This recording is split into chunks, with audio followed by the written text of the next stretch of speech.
The following has been brought to you by SJP World Media.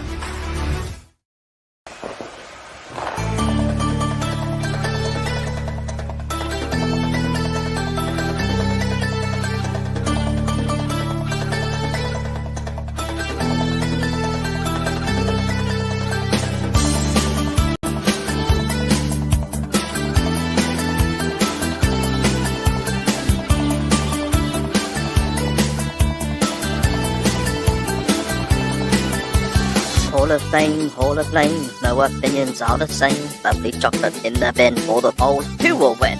Cream soda wrestling, dimple dick ranting, air fryer Brussels sprouts, Maxi often cheats.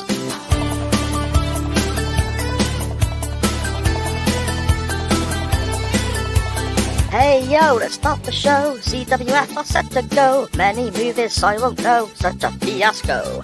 Max v Cy was pretty crap, probably won't go back to that. Max needs to wear a hat, and he sometimes cheats. Hogan is a liar, but Barry Windham is the worst thing. Hogan is a liar, hear all about it on Chain Wrestling.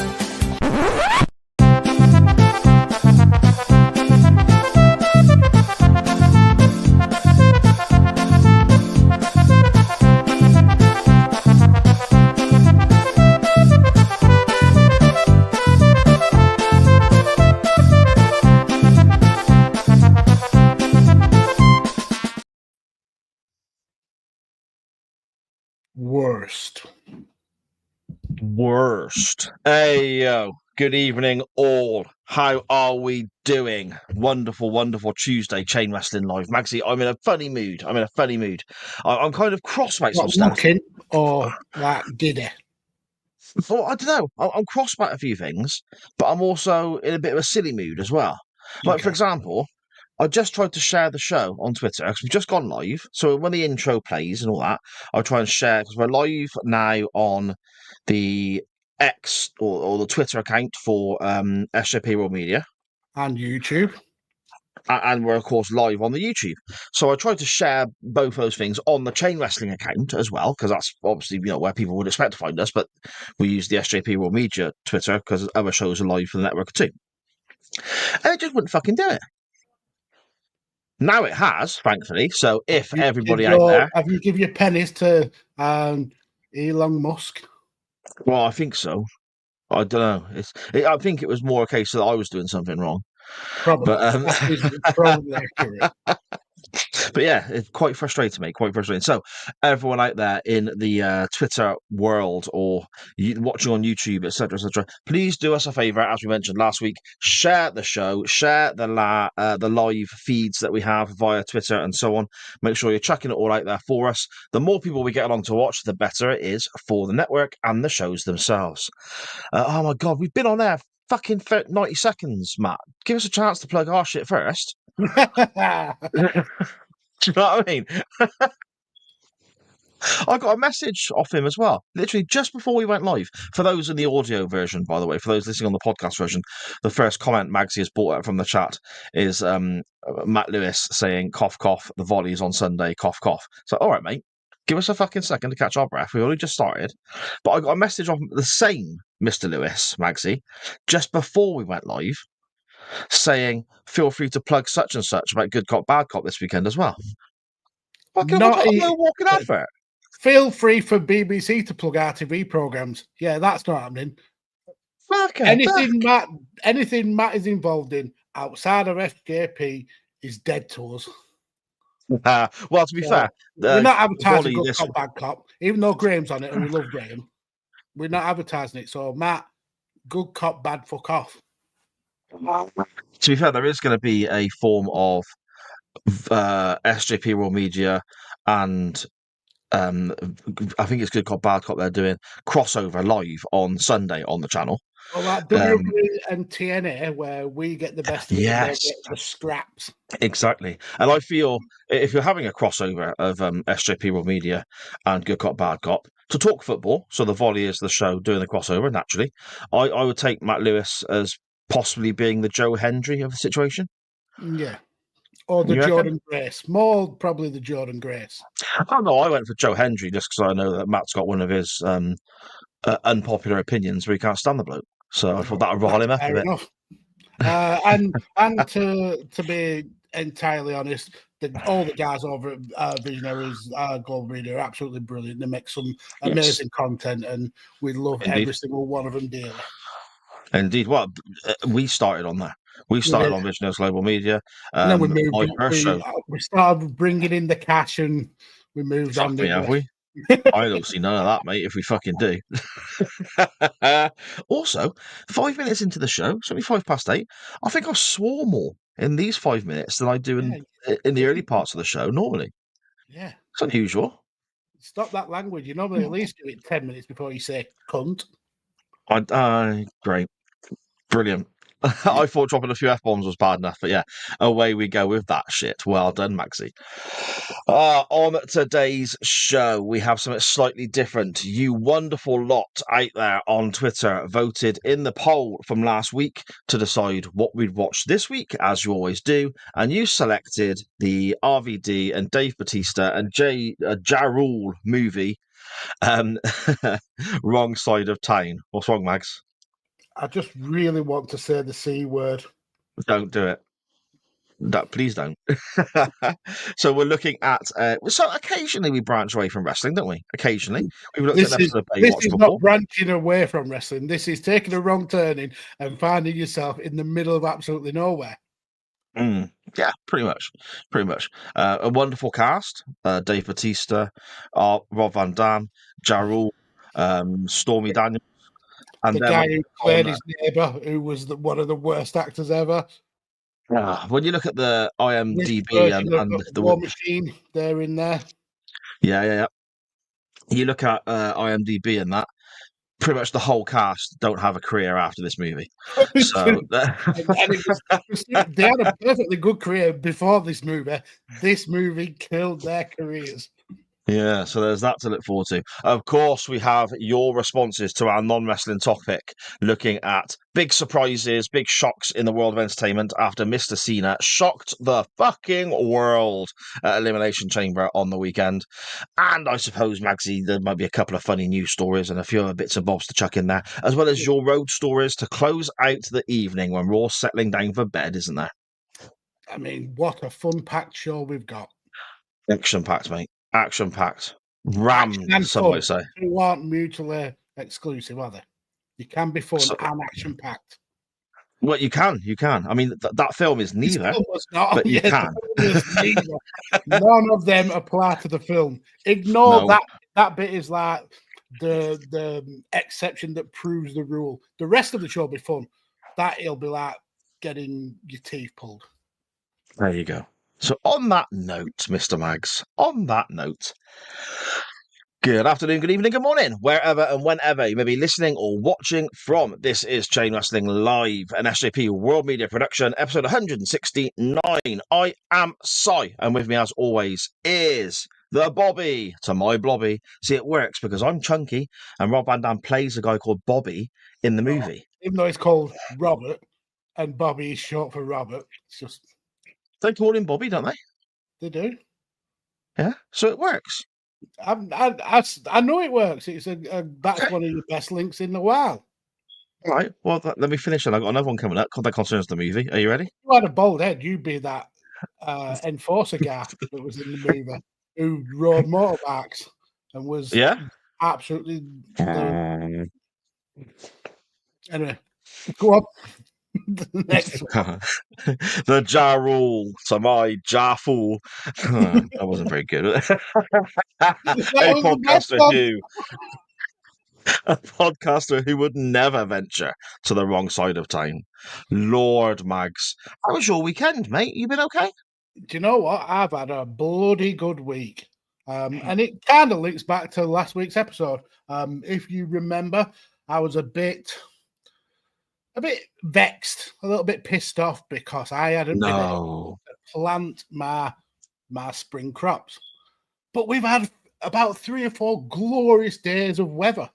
So I've been able to use that time and get some crops planted. So I planted some fresh kale a couple of different lettuces, got some carrots in. I've planted some chili peppers, a broccoli, and cauliflower. That's one. So, well, no, a row of broccoli. Oh, okay. It's weird just having all these different plants and then just one broccoli.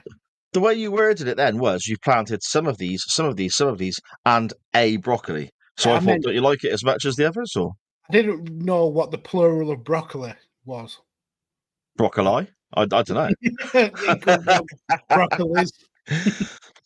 But yeah, I've got some planting done, and from in 2 weeks, I'll be able to start planting my potatoes because these are out. Look at this.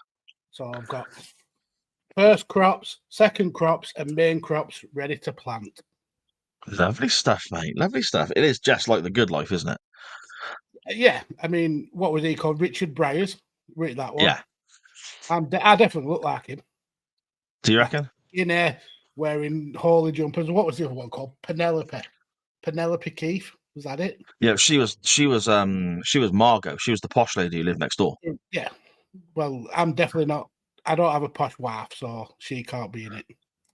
Miss Felicity Kendall was, yeah, Miss Maggs. That's Mrs. Maggs. very, very attractive lady in the 70s. Felicity Kendall, wasn't she? Fits Mrs. Maggs to a T.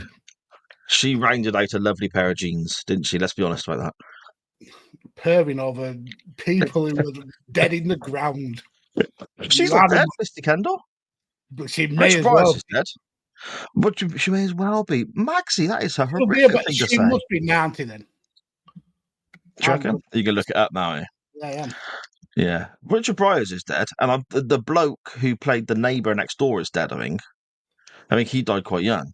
She was born in 1946, you absolute animal. Yeah, but I'm looking at her then, not now. Well, as I said to you in the chat, I don't believe you. Yeah, fair point. Fair point. Shall we dive into the chat on that note, Magazine, and see who has joined us this evening? And on the note of the chat as well, give us a shout if you actually bothered to watch any of that fucking film, because we did post the link quite often. I'm intrigued to see if anyone else tried it other than just us. I don't think the view count went up by more than 2, so I'll be shocked. Anyway, we start off with the early birds. Badly played video game says something. Bubbly chocolate is bad. Yes, it is correct. Something. I haven't seen that film. Well, you had a chance to see it, didn't you? But no, we watched it, so you don't have to. Pig's bladders as well. Also, before the 8 o'clock start time, don't forget something chickens. Yeah, my chickens are doing bloody lovely, and the ducks are doing really well. So I've got 4 ducks, 1 boy and 3 girls. And one of the ducks is like a light brown coloured. That duck does not think that she is a duck. So what happens when it's feeding time for the birds? The chickens will see me coming, or they'll hear the door, and they'll all run to the fence. Okay. So they're all first person to grab some food. And what usually happens with the ducks is, when I first got them, they would run back into the coop because they were timid, and now they just hang back a little bit, knowing that the chickens will get first dibs, and then they'll dive in when they want. The brown duck, she pushes the chickens out the way to get to the fencing first. She doesn't hang with the other ducks. She is part of chicken gang. It's absolutely mental. Fantastic. And well, these little. Sorry, go on. Chickens can play hopscotch. Is it hopscotch? No, leapfrog.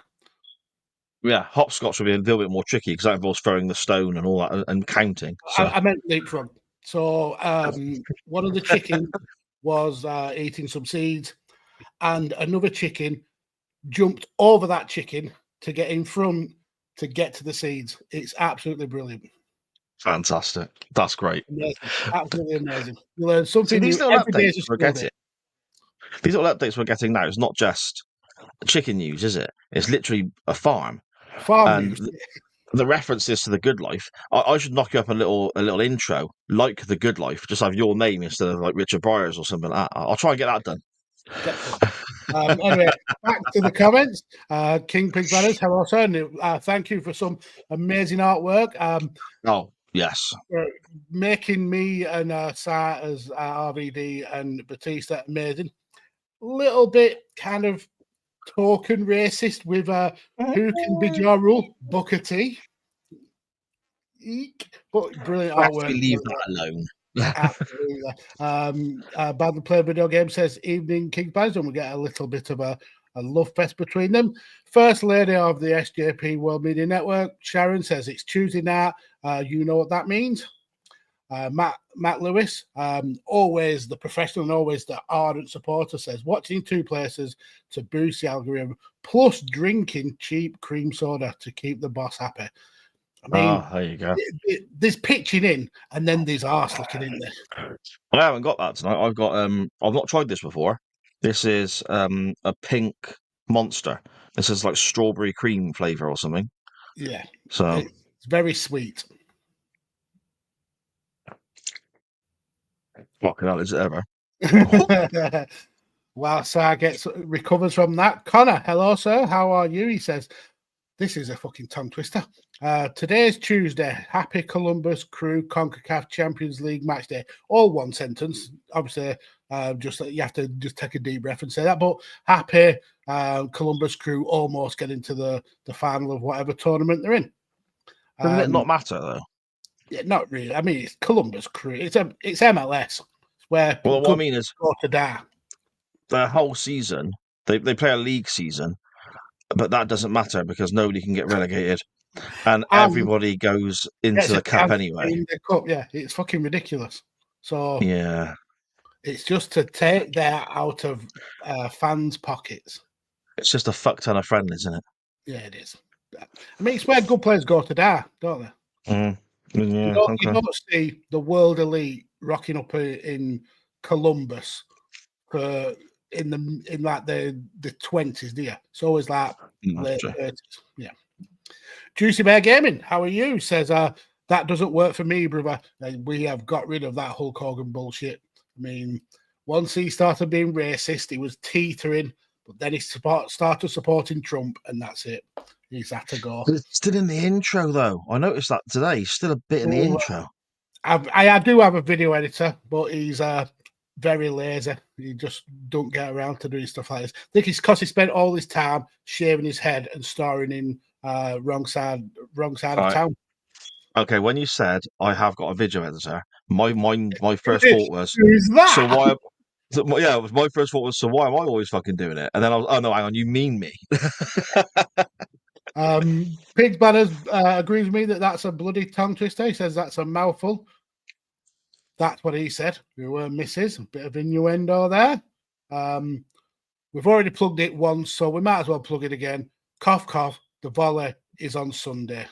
Do you know, I heard a fact today about the Premier League this season. If all the three teams that came up last season go down, it'll be the first time it's happened in 2 seasons back to back. Yeah, the gap's getting bigger, isn't it? Yeah, basically, yeah. It's so hard now to survive. Anyway, after that sadness, we'll go. Matt says he's already shared and sharing again. And Sharon said, you should see someone about that cough, Matt. I mean, Matt's starting his Monday cough. I mean, what can we say? Happens every week. Bored of it now. Connor says, I tart fast. Not really paying Matt. You tart fast and all in one breath and with no punctuation. Badly played video games. It's why Mags is a lord. Well, technically because I bought it and it has no legal standing whatsoever. And I get a square of land about a meter square, so I can put a deck chair up. Then we've got Badly Played Video Game saying, and this is why we don't get sponsorship from a legitimate power company. I mean, easy to fix. Set up a company called Cunt Pars, and then you win-win. Is it going to stop? No. You start the ball rolling. You swearing, it kind of gives me permission to swear. So... It doesn't. When have you ever waited for permission? When have you ever given a shit about that? I've tried. I have tried. Then Matt said, in all seriousness, I did say on last week's Good Cop, Bad Cop that last week's chain wrestling may have been the best you've ever done. Do you know what? Thank you very much. Absolutely amazing. But sayonara, we obviously have a little bit of a chin wag post-show, and we always say the show seems to be getting better and better. And that's not because of these two fucking clowns. That's because of you guys and everybody joining in the chat. Otherwise, it'd just be 40 minutes of us talking absolute crap and nobody paying attention. So you should pat yourself on the back for that. King Pig's Banner says, I've planted a Sunday dinner, just one. Yeah, so no Brussels sprouts, even though the wife loves them. I don't, so they're not getting planted. She's not growing the plants. She don't get a fucking say in what comes out of the ground. I've already given her a broccoli. Broccoli. A singular broccoli. Matt being pedantic, broccoli is singular and plural, and you're all good. You know, you'd think he was a chef the way he talks about food. Badly played video game says King Pig Brothers take a bow. He absolutely should. If you need graphics, he is your go-to guy, because what that guy does with graphics is both amazing and also quite terrifying, that he can make us to look the way that we do. Yes, indeed. And we'll be speaking about some more graphics of Pig's Bladders in a moment, actually, because I've got some stuff to plug. So, okay, go on. And then Badly Played Video Game says, no, I meant that as a slight at Sar, who never watches films. At the very beginning, when he said about, yeah. So, have you watched this film then, Matt? Because why would you put yourself through this? It's horrific. Matt puts duck recipe away quietly. Well, yep, exactly. Ranty Ben, hello, sir. How are you? Hello, mate. Says evening all, and gets a lot of love straight away. Says long time no speak, Mr. Bladders, and all the CWF. Yeah, we've missed you, sir. Yes, we have indeed. We have indeed. Is on the hardcore Vimp tour. Well, last week he accused me of drinking gin, so I think that might also be a gin, but the pink variety, because Sar likes to embrace his feminine side. I do, mate. I do. Rhubarb? That's a pink one, isn't it? The rhubarb gin? That's quite nice. I have never... I was once gifted a bottle of gin for Christmas. I opened it, took a swig. It was the most revolting thing that I have ever had. I kept that gin for a full year and I gifted it to somebody else. Well, first of all, you gifted it to someone else after you've like opened it and took a drink from it. Yeah. So that's quite bad. It's 94% full. And secondly, you're supposed to like have it with a mixer or something, not just swig it out the fucking bottle. What mixer could you put savage. in gin that would make it not taste like depression? Yeah, to be fair, gin is not my chosen beverage, but in the summer when it's really hot, like my sister drinks gin, so if I go around there, someone should have like a rhubarb gin or something. That's quite nice. There's like a blood orange gin, and that is quite pleasant. But the hangovers are different on gin, mate. It is rough. I've never had a hangover, never in the history of my life. It's not something I've ever had. Anyway, wow. King Pig Brother says, "Sir, have you been disc golfing?" I have not, but Sharon said, Sharon said she is very keen. She would love to have a go. We expect our Livs would be very keen to have a go. We'll ask the other kids as well if they're interested, but mostly Liv would be the one I'd imagine that would be.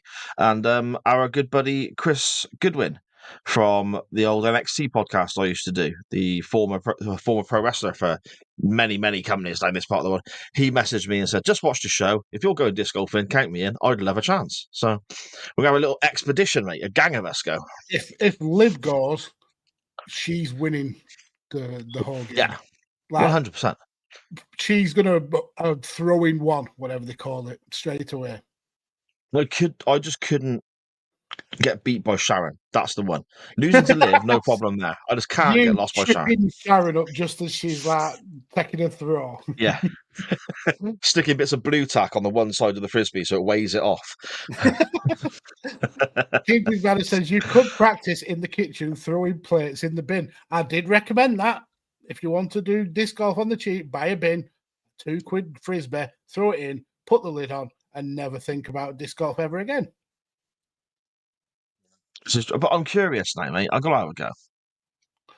You will never go. I don't think you'll ever go. I think the minute this show ends, you forget about it and you are only reminded of disc golf the next following week. Yeah.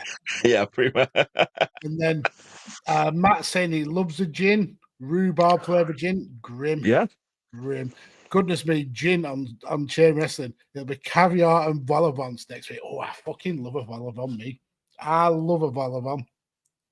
Is that like the little pastry puffy thing? Yeah. Where you get prawn or mushroom in them. Yeah. Oh, yeah. Okay. Sounds, yeah. The only feminist, Sharon. Horrific. The only feminine side is man. Babumts. And Matt, if it's free, it's amazing. I mean, a free gin is still a gin. It's not my beverage of choice. Like I said, it's not my beverage of choice. Ranty Ben says he's planning a company called Fucking Pies. Tasty and as a pastime, a real way. I didn't read that second bit. I mean, yeah. And also, you become the star of a major movie franchise. So that's win-win. Not like the stars of this film who should never act ever again. Then Matt says, they're a sports person. I reckon Liv will get many baskets, the equivalent of a hole-in-one. How I know that? Hashtag blaming Graham. They're a sports person, so I reckon Liv will score many baskets. Is a basket a hole-in-one? Is that what they call a hole-in-one? A basket? I don't know. Okay. You just got to get it in the basket, haven't you? Just, In one shot, though. Like, you've got to get a golf ball in a hole. But if you get it in one shot, it's called a hole-in-one. Yeah. Yeah, so I get you. So it'd be a basket in one. Yeah, something like that. It looks highly skilled. I mean, to be fair, I have watched a few clips of it, and some of the throws they defy belief. Let's just say that. They look like as if they were special effects edited, but they may not be. Are you accusing people of doctoring their footage, Max? Is that what you're saying? I mean, who's to say? I've not seen it happen live, so and then we'll end on this one for now. Ranty Ben says disc golf is better than foot golf. No, it's not. That's ridiculous. What a horrific statement that is. I've not played either. I'd like to have a chance. Amazingly. I would like to have a chance at both. I've not played either. But also, have you seen the foot golf dartboard you get as well? Have you seen that? No, I've not seen the dartboard. The dartboard, it must stand fucking 30 foot in the air and 30 foot wide. And you just take shots at it? Yeah, you got a football that sticks to it, and you got to stand so far back, and you've got hit the trebles and play darts basically with a football. That looks amazing. Well, I got the grandkids a toy off TikTok a little while ago, and it's a massive target, a bit like the one you're describing, but you get like bow and arrows. Well, it's a bow, but it's got a slot where you put like Velcro balls on it. Okay, yeah. Fire the balls at the target. Oh, it's great fun, but they quickly learned that firing the balls anywhere but the target is a lot more fun because these are very sticky Velcro balls. They will stick absolutely anywhere. So yeah, I mean, you could practice with that. Okay, fine. Actually, a couple of things I've noticed. Kind of news stories that came to my attention in the last 7 days. They may not be from the last 7 days, but it's ones that had come to me recently. I've noticed, they may be from a few months ago or whatever. First of all, we want to go across to Florida, Mags, because we do travel the world on this show, don't we? We talk about many topical locations and so on. We were talking here about Florida. Last week we were somewhere in Asia, I believe, and of course Wales. So it's nice to travel the world. The tropical locations. Exactly, all the tropical locations. In Florida, there is a warning being issued, a health and safety warning. It's quite a serious issue that they're addressing here. because temperatures are dropping in Florida. Again, not sure about the time frame of where this is from, but when this story first ran, big problem in Florida. Temperatures were dropping.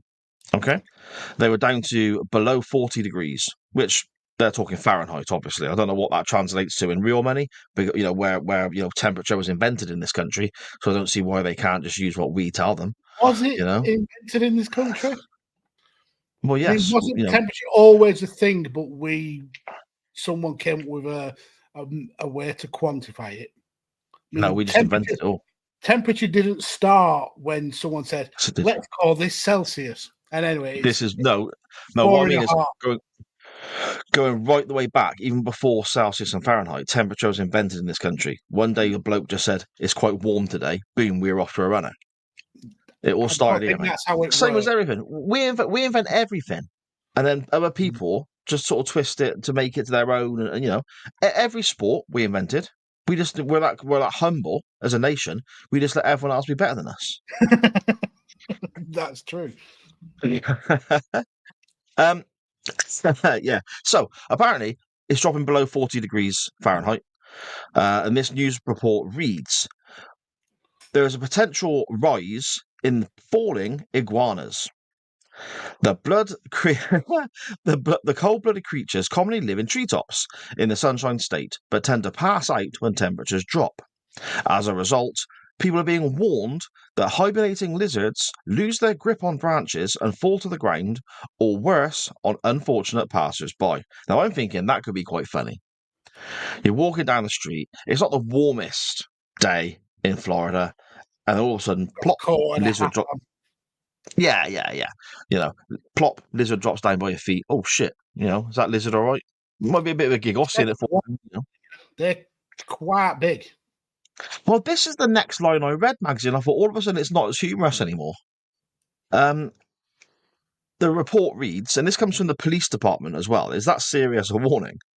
Considering iguanas can grow up to 5 feet long and weigh as much as 35 pounds, people are being issued warnings about the chance of injury or worse. Can you imagine going to the hospital? I've got an iguana. I've dislocated my shoulder. Joe Wasilewski, a biologist and iguana expert, because of course he is, says that if the temperature goes under 40 degrees, it's going to happen. They're on the brink of falling now. This is a perilous situation. I think Joe's building this up a little bit because he's an iguana expert and he probably doesn't have a lot more going on than this. Generally. There's an easy way to avoid it. Don't walk under trees. There is that. Somebody else, though, I admire, Magsy, here, as we come to the end of this particular story. I admire this person's hustle. Okay? They interview somebody else here who is by the name of Michael Ronquillo. And he says, when it gets cold like this, it's funny to those who aren't from here. Well, yeah, I giggled. But when people see this happening, they realize how dangerous it is. We suggest nobody approaches a fallen iguana, which is not a sentence I thought I'd hear myself ever use. We suggest nobody approaches a fallen iguana because when they whip their tail and try to attack you, it can travel as quickly as 30 miles an hour. And that can be quite lethal. Now, that's quite dangerous, isn't it? So Michael Ronquillo suggests everyone should always contact a professional iguana remover. And this is a message from Michael Ronquillo, professional iguana remover. So pimping for his own business. I'm professional iguana remover. Do they charge per the hour, or would they charge per lizard? Yeah, but if it's per iguana and hundreds are falling down, I wouldn't want to pay per lizard. I'd be thinking we must negotiate something here. Right, so I've got a website called iguanacontrol.com. Okay. And they specifically work in removing iguanas. And it says factors that involve iguana removal costs. There is no one-size-fits answer for removing iguanas from your property. On average, property owners can expect to pay several hundred to thousands of dollars for a complete iguana removal. For a complete one. So can you get part of one removed? Yeah, can I have half of it removed now? And then Yeah. I'll get the other half removed next month. Say it's $1,000 and you haven't got that amount of money, and half of this lizard is on your driveway, the other half is just on the grass. Could you pay 500 quid and just get the half that's on the driveway removed? It might be easy to just get like a brush or a mop and sweep it onto your neighbours, so it's their problem.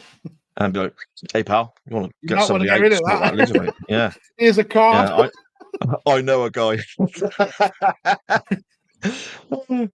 We'll go a little bit closer to home, Magsy, for the last one today from the Daft News stories. We're heading to the Southwest, and it says here, this is the genuine headline I read: "Baffled Southwest farmer keeps finding bras tied to gates." Okay. Michael Irwin, a Cornwall farmer, has been left scratching his head. I bet it ain't just his head. After seven bras mysteriously appeared on gates on country lanes near his land. Michael Irwin, 65, spotted the first, and then we get a little description here. Michael Irwin, 65, spotted the first, a vivid red bra, 2 weeks ago. That's wonderful reporting. Make sure you get those details in, isn't it? Very important. Because I'd have been wondering what colour. What colour was the first And one? how long ago? Exactly. Don't leave us asking questions. You know, that's why reporters go from Gloucestershire Live up to the big leagues, mate. Details like that. Yeah.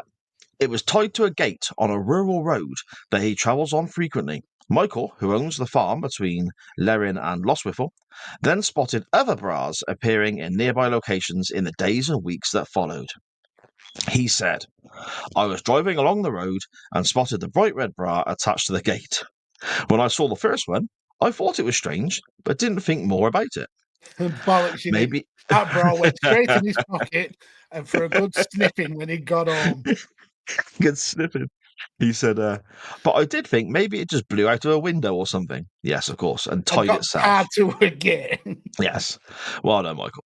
But when the second and the third bras appeared, I thought, something's happening here. And they've used quotation marks And there, then he Magsy, looked to at show his us that. pants and showed that he was getting an erection.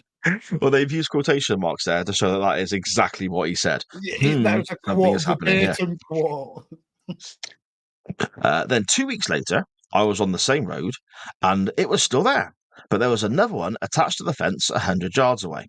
I thought it was strange and somebody was having a joke, but as the weeks have gone on, others have appeared. One on a gate and one on a hedge. On a hedge. Then last week, around 200 yards from the first one, there was a gate with 3 bras attached. Triple bras, Magsy. Triple. What's the guy called? Martin? Let me just find his name again. It is Michael Martin. Hang on. Michael Irwin, his name is. Michael Irwin, 65. Michael Irwin. So people are using your farm for dogging. That's what's That's happening exactly there. what I thought. That's what I thought. And there's a glorious quote here from Michael, if I can find it. I just scrolled away from it. There we go. Michael says, and I directly quote, "I haven't examined them closely." Bollocks. Bollocks. You've worn them, Michael Irwin. I'm going to be able to get through that quote. Okay, I'll try again. "I haven't examined them closely, but they look normal. Not I oversized don't believe you. or not oversized or undersized. They look normal," he says. "We've all been waiting for somebody to announce as a bit of a joke. They're all properly attached to the gates too, tied on, and they haven't just been thrown on there." Tied on, but he thought that the first one blew casually through the wind and then tied itself into a nice, neat little bow. Oh dear. "I thought it might be a joke for someone's birthday or something, but nobody has come forward and nobody seems to know anything about it. It's just gone on and on. The bra count on my farm now stands at 7. I have not seen this or any new additions for a week. I'm getting concerned, however, and the mystery remains." So there's So Michael. he's I think he getting sat at the end concerned there. now. He's getting concerned now that they've stopped. Is that because he's starting to like build up his right arm like a wonky popper? Well, it sounded a bit angry at the end there. Oh, Michael Irwin, didn't he? I've never masturbated as much in my life. And now they've stopped. I can carry more than one broccoli now. Broccolus. I can carry 3 broccolus, 1 in each cup. But there we go. Just a couple of things that my attention was drawn to this week, Maxie. Oh, good Lord. Gloucester never fails to surprise. Well, none of those were actually from Gloucester, which is even more frustrating, really, because it was on the Gloucestershire Live page. I'd like to find a load of bras attached to my gate. Oh, they are 2 brilliant stories. Next, my friend, what are we doing next? I've absolutely no idea. Is it not? Have you got a Hall of Blame? I forgot to do a Hall of Blame. I've not, mate. No, I've not. Have you? Oh, so let's skip right along. Yeah, ignore that, mate. Ignore that. And I've can't even find the video for it now. It's been moved or deleted. Nothing's been deleted or moved. Well, the non-wrestling topic video may have been moved. Anyway, we're doing the non-wrestling topic. Should we dive on into that, shall we? Where the fuck has the video gone? It's genuinely it's gone. I'm not. I literally only go on here to do the show. I do nothing else. Anyway, it's time for the non-wrestling topic. Let's try it.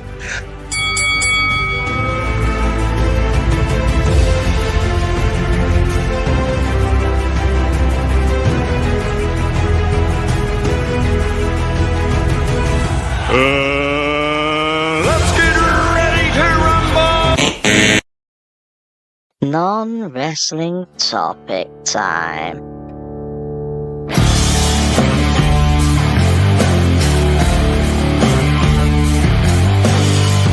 Good God Almighty, there will be no wrestling talk here. Business is about to pick up on chain wrestling. Side Lord Max, please cut it out. Are you sitting comfortably?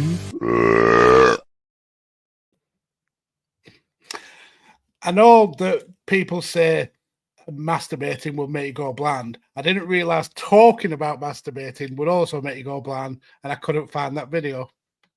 Was it in like exactly the same place? No, I think it's accidentally got renamed. Oh, okay. I found it now. So who's been in our StreamYard fucking with stuff? Lewis. Michael Irvin. Michael, yeah.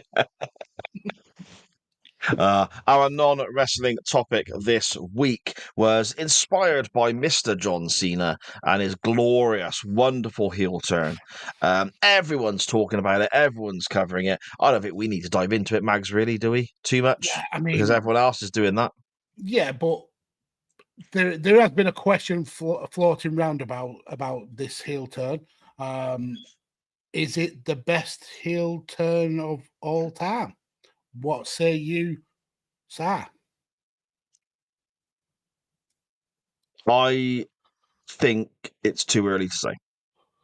It's the best way of looking at it. Because the first one your mind comes to is Hogan, Bash of the Beach, 96. That's the biggest comparison, isn't it? The Hogan thing we look back on now, pushing 30 years later, as being such a massive deal, because in hindsight we can see how important the NWO was. The build-up to it as well was huge. Who's going to be the third man? That lasted for weeks and weeks on WCW television. So there's a big build-up prior to it. Whereas the Cena turn, there wasn't that build-up with Cena. What happened afterwards with the NWO changed the business. It changed WCW, and then everything WCW did well, effectively the WWE copied. The heel owner, the factions running wild, and all this, all that started in They did it better, the WWF, of course, but it started in WCW, and it all began with that leg drop to Randy Savage that night in '96. Yep. So, as this is this generation's Hogan turn, this is the biggest thing this generation of wrestling fans will see. We're old enough to have seen both, but you'll get some that will only have known this. Like my daughter, for example, she's too young to know '96, so this is their Hogan moment. I don't know that we're going to really know how big a deal this is for a decade. We may not know how big this is. I think we need to give this. It'd be very easy for me to sit here and go, no, this isn't as big as Hogan, because now at the moment, to me, it's not, because of the way it affected the business. And this guy's not even been on Raw yet since it happened. But that, I think, would be an incredibly unfair way of judging the Cena turn. What I can say is it was fucking gloriously done. Everyone played their part wonderfully, apart from that little scratchy fucker in the corner of the dreadlocks. What was his name? Oh, Travis Travis Scott. Scott. Yeah, he can get in the fucking bin, He can't he? burst Cody Rhodes' eardrum Yeah. when he lamped That's him. a big issue. That's a big issue as well. You look back in the hindsight in the history of the NWO and the turn that Hogan did. Those cool images of all three of them posing and the rubbish being thrown in the ring and so on. Whenever you see footage and stills now of the Cena turn, that little bitch is hanging around in the back. Mm-hmm. So, yeah, I mean, I think he'll it's get cropped wonderful. out in history. Yeah. I hope so. I think it's absolutely fantastic. It's the best heel turn we've seen in a very long time. But to call it the best ever, it's too early for that. I think we need to see in hindsight 10, 15 years' time, and we look back on it like we do with the NWO, it might be an even bigger deal. But they have to stick the landing now for me, Magsy. Mm-hmm. They have to get when Cena especially is next on Raw and he next has a microphone and then he has his next match. They have to stick the landing because if they turn up and say the wrong things, especially in this social media crazy atmosphere. Next match is going to be WrestleMania. There's no way Cena wrestles before then, and he now has to win the title. Surely he has to win that. Well, that's what I mean. If all this happens, he turns up at Monday Night Raw, cuts a promo that's not believable, or cuts a weak promo, or cuts a promo that is believable and then gets ran out of the place by a babyface and looks weak, whatever. They've not stuck the landing for me, and that will affect the turn we have seen. They have to stick the landing. They have to make it work on Raw when he next arrives, and then, like you said, he has to win the title. Because if he loses, what was the point in the fucking first place? Yeah, I'm gonna say now that I don't think this is the greatest heel turn. I think, and for a lot of the points that you made, but the main one for me is there isn't the chance for this to have the longevity of Hogan and NWO. It hasn't got the chance to have the legs because this is seen as last year. This is his farewell tour, so it's not going to have the time to create such a legacy that the NWO created. It's absolutely amazing. It's something that wrestling fans have clamored for over a decade, and when Cena started this farewell tour, it's something that everyone brushed away. It can't be happening now. This is his last year. He's going to go out as a fan favorite. So for that, it's absolutely brilliant. Just averting everyone's expectations, but it won't have the time to solidify this as the greatest heel turn in all of wrestling. But it was fucking good. It was fucking good. What a moment. But then if you're talking moments, you could also then talk Michael's at the barber shop in Trelland in 91 aired and TV 92 and all that. Austin shaking hands. Exactly. You've always got these wonderful moments, haven't you? Greatest ever, I think, like you said, Magsy, longevity. So we'll have to see where we are in 10 years' time if we're still talking about it. Absolutely. That's very sensible from us, wasn't it? I know. It's probably the most we sensible can be sometimes. Yeah, that was. I didn't like it. Let's talk about something else. Anyway, let's talk more about the bollocks. Here we go. Yeah, okay. So yeah, inspired by Mr. Cena's surprise this weekend, we asked for the biggest surprises that you experienced, or you can remember, or you remember being spoken about, or whatever, in entertainment. So whether that's music or television, movies, and even if it's a non-wrestling topic, we said you could have a little bit of wrestling in there as well, maybe depending on what you put forward, and so on. So yeah, there we go, Maxie. I'll dive into what we've had back on Twitter from the glorious people out there. I will read them out in the order they came into us, kind of in the usual way. We begin with Connor Knows Soccer at Connor Knows Footy on Twitter, and he says, Biggest surprise for me was Ronaldo joining Al Nassr on a 3, mostly because no journalist reported that he was on his way to Saudi.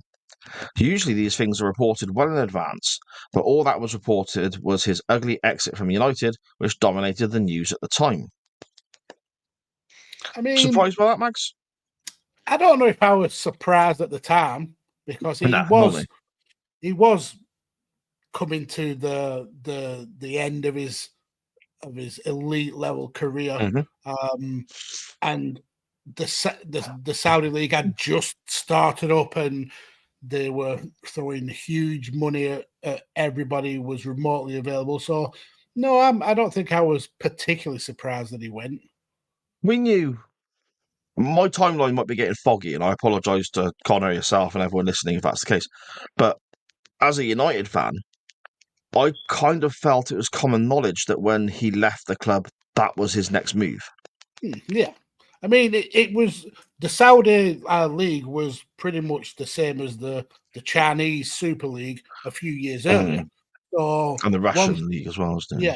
So once that league sprouted up, you could easily predict the big stars or who were coming to the end, the twilight of their careers would take those huge pay checks. So yeah, I don't think that was much of a surprise. Okay. I mean, obviously for Connor it was, and that's the purpose of the non-wrestling topic, isn't it? It's individuals, yeah. But there we go. Connor continues.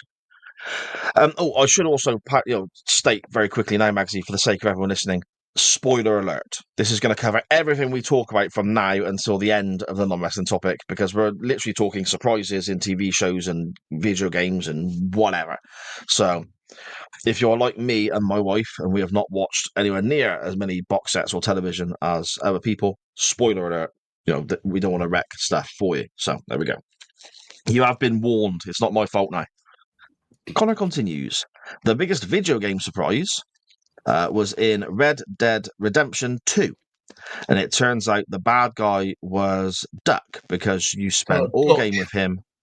That, now, again, not to disparage Connor, that was not a surprise at all because Dutch was the bad guy in Red Dead Redemption 1. Okay. Oh, Duck. Okay, he's put Duck here. Sorry. I don't know. I've never played these games. I don't know. This is like when Ron Burgundy reads anything that's on the video printer, isn't it? On Anchorman. You stay classy, San Diego. Go fuck yourself, San Diego. If you send in replies to the non-wrestling topic and you word it in such a way that it's about computer games, I'm not going to have any idea. I'm literally going to read out whatever's in front of me. So you could probably really stitch me up, but and I would not know. But that's what's happened here. Duck here's put. He's referencing a guy called Dutch. It turns out you spend all game with him to learn his story and arch at the end of the game. The surprise is he's the main villain. So there you go. Obviously, Connor just didn't see it coming, mate. Red Dead Redemption 2 is actually a misnomer because it's actually the prequel to Red Dead Redemption 1. Okay. So if you've played Red Dead Redemption 1, you know exactly where this storyline is going because he's the main baddie in Red Dead Redemption 1, and this is basically just building his character arc. There's also characters in Red Dead Redemption 2 that you know full well get killed off in Red Dead Redemption 1. So, okay. See, we spoke about it briefly before, haven't we? Prequels in television. Mm-hmm. I think it's bullshit. What's the point? Because you've already got the end. To give you backstory, though.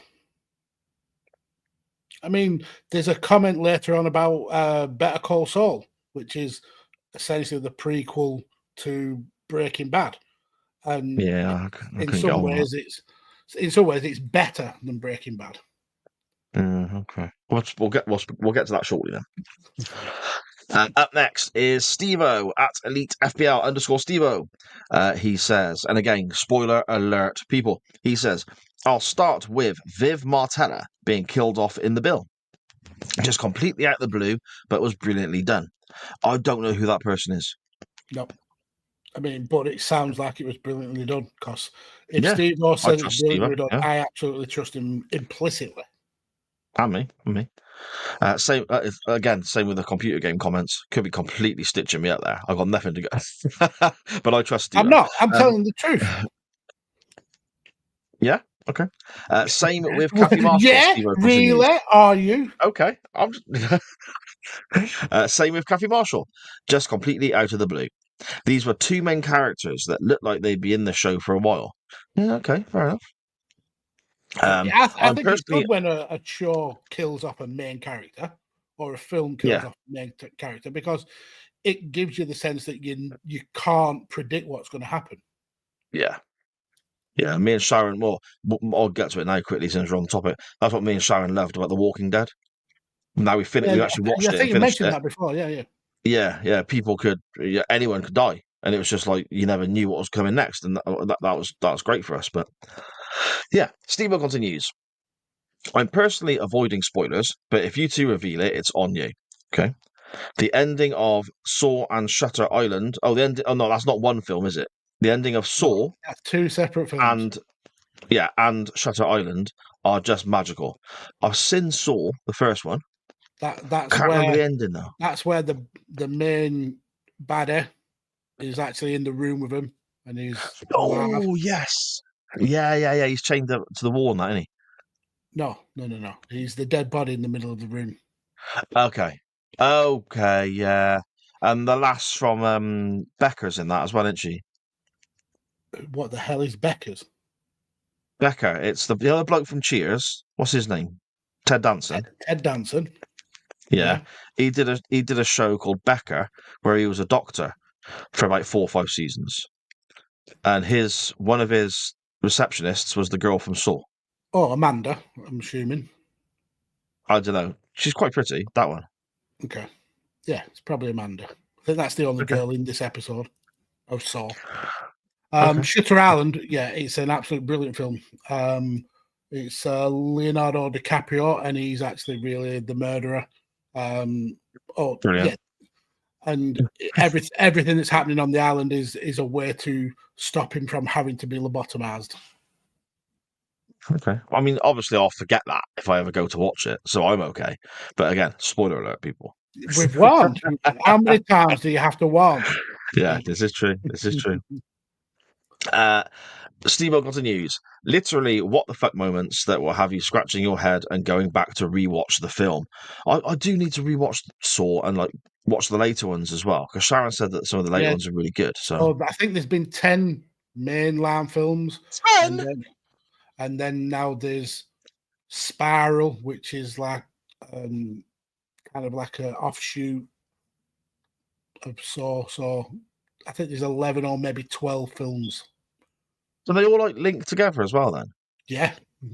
It's very interwoven. If you watch Saw, I don't know if you've seen Saw 3 and Saw 4, but at the end of Saw 4, you find out that Saw 3 and 4 are actually happening at the exact same time.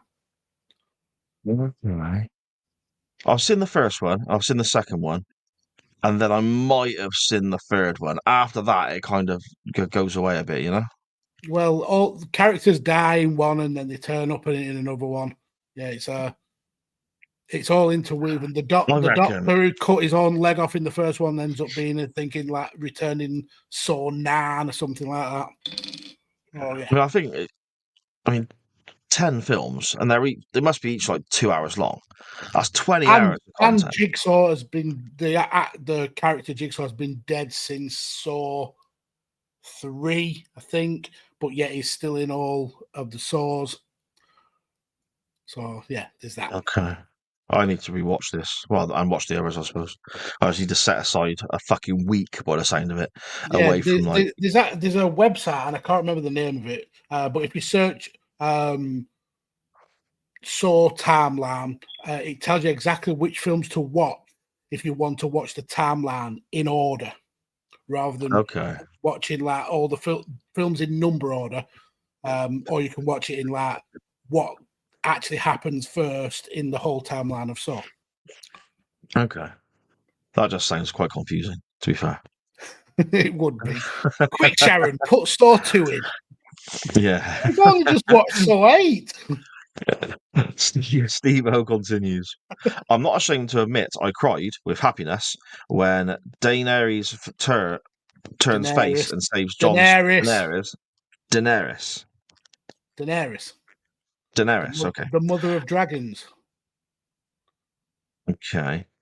I'm not ashamed to admit I cried with happiness when Daenerys turned face and saves Jon Snow and his comrades from the White Walkers in Game of Thrones. Absolutely incredible. I think all of that is just made up words. I don't understand any of that. It happened, but then Daenerys also ends up getting a bit mad with Spoiler the alert, power. I don't want to know this now because I've not seen it. So shut up. You Close are not going to watch 8 seasons. You can't sit down and watch 10 Saw films. You're not going to watch 8 seasons of Game of Thrones. I've just watched 11 seasons of Walking Dead. Literally, me and Sharon polished it off in like a fortnight. Yeah, okay, then do it with Game of Thrones, but Daenerys ends up being about it. Okay. Why? Steve continues. Coincidentally, just starting watching, what's available, season 18 of The Bill, and Tom Chandler turns heel. It's, in my opinion, the most compelling story, and we, the audience, just want to see how Meadows and Webb take him down. I love the way that he's using wrestling terminology for ordinary television. And It's funny how wrestling terms slip into real life, isn't it? I also love the fact that whilst The Bill was popular, there's not a big crossover between our audience and the Bill watchers. But I just love how passionate Steve-O is about it's fantastic, isn't it? It makes you want to watch it, and then you see that it's like 20 odd seasons, and you think, fuck that. Like 10 Saw films. You are not going to watch it. Put it in your hat and then pick out a Saw film and watch it. That's how you'll watch the order of them. So we haven't done that in a while because we got into The Walking Dead, so that kind of dominated, But it's weird, isn't it? Because watching a film seems like a massive commitment, but watching like 10 episodes of a show over the course of 2 days, do that. Do you know what I mean? Going on to, keeping it on topic, do you remember a while ago, I told you about a program called The Forgotten, and you'd also watched it? Unforgotten, yeah. The Unforgotten, yeah. I thought it ended after season 3. Do you know when the main character is in a car accident and then they did 2 more seasons of it, and I'd never even known that they were there. And I was a bit more than that because they've just done season 6 now. So the main character goes at the end of season 4 then? Is it not season 3? No, because there's season 4, I think. Yeah, so we've just watched season 5. No, we've watched season 4 and 5. So she's not in 4 or 5. They've got a new they have an Irish woman who's like the new chief, and she's a prick. Yeah, and 6 is go on ITVX because 6 is available now. Brilliant. That's what I'll be watching. And it is fucking class, mate, isn't it? Unforgotten is fucking amazing. Brilliant. But we only found out about that a couple of weeks ago, so me and the wife binge watched them, and I love that show. Sanjeev Bhaskavar is an icon. He's brilliant, good. Isn't he? Yeah. With his little rucksack. I love it. Yeah, he's so good. Unforgotten. Everyone in the chat and on the podcast audio version, Unforgotten on ITV. What a fucking show. Watch it. It's fantastic. Yeah, there we go. I'm sure someone will mention, says Steve-O, but Big Show returning as a face in 2000 and pretending to be Legends. He just being part of a brilliant story as a heel, goes off injured, I assume, to return as a comedy act, to then turn heel. And we all know how it goes. Awful. Yeah, he came back dressing up as different wrestlers, didn't he? Did I do a run of his timeline about how many times he turned heel and face? Yeah, and I think that was in a whole 2000 it was about 4 times he turned heel and face. So yeah, 100%, Steve-O, 100%. Walter White turning heel, but for the right reasons in Breaking Bad. However, not in a good way. The prison guard Brad Bellick in Prison Break turning face. Absurd decision. Just didn't work. Yeah, I can go along with both of those. I've not seen Prison Break. I don't really intend to, but Walter White. That was a brilliant character arc. Yeah. Yeah, Prison Break. The first season of Prison Break is like must-see television. In the same way, the first maybe 2 or 3 seasons of Lost are so fucking good. Yeah. It kind of peters away after that a little bit, to be fair. But the first season or 2 of It's Prison Break is it's the fantastic. old adage. It would have the writers would have had a very specific plan, and then the TV company said, "No, we want more of this." So, what can we do now? Let's break him back into prison, and then he's got That's to what goes on. break another person out. Yeah, spot. Yeah, gets a bit silly. Yeah. And Steve-O says, finally, not directly a shock, but just a turn in general. Ricky Gervais, gone from a very witty, ironic comedian to now a very aggressive, unlikable, egotistical, narcissistic, superiority complex human being. Really do not like what he has turned into. Yeah, fair enough. He's become what Ricky Gervais hated in the first place. He hated the whole kind of that celebrity, kind of like backslapping, just self-grandizing people, and he's now become one of them. But I think the biggest turn here is Steve-O turning on his hero Ricky Gervais. Wow, That's a bigger heel turn than any. There's money in that, mate. You could string that story out for 12 months. Go from mania to mania. I reckon. Brilliant. There you Leading go. to Steve-O versus Ricky Gervais. That's how they used to book in the 80s, mate. Mania to mania. You could do it with Gervais and Steve-O without a doubt. Dan Griffin, at Dan Griffin21 on Twitter. He says, and who am I addressing this to? MGB Graham, if you're watching or you're listening back on the podcast, close your ears, my friend. Doctor Who spoilers for you here. Dan Griffin says, Doctor Who has some bangers. Rose being behind Bad Wolf, Professor Yana being the master, and also Harold Saxon. River Song being Amy and Rory's daughter. I thought that was bullshit, but whatever. I like that one. But then I have got a soft spot for River Song. I think she's one of them. Oh, I loved River Song. Characters. But I just got so tired of the Amy and Rory bullshit, mate. Rory was elite. I loved Rory. He was a fucking melt. Yeah, but he was a lovable melt, and when he needed to step up, he manned up. Yeah. Okay. Missy being the master, Michelle Gomez and John Sim being masters together, and then of course most recently Susan Twist being Sutek. I can agree with pretty much all of those twists. Again, it was really well done. So Peter Kay being the Absorber lot. Yeah, there you go. We reviewed that episode very recently on the Doctor Who pod. It's a horrid and the hatred Dan has for that story is glorious. It's worth listening to that episode of the show just to hear Dan get cross. That was just written because Peter Kay was available to do an episode, so they just wrote a Monster of the Week episode for him, and it was terrible. Apparently, a kid won a competition to design the alien. It was like a competition from children. Like a Make-A-Wish, like special needs kid. Well, maybe. Oh, dude, no. Why would you? Anyway, I mean, what design did the kid literally take his shit and go make him look like that? He drew a blancmange with a mohawk. Yeah. You don't get blancmange anymore, do you? Really?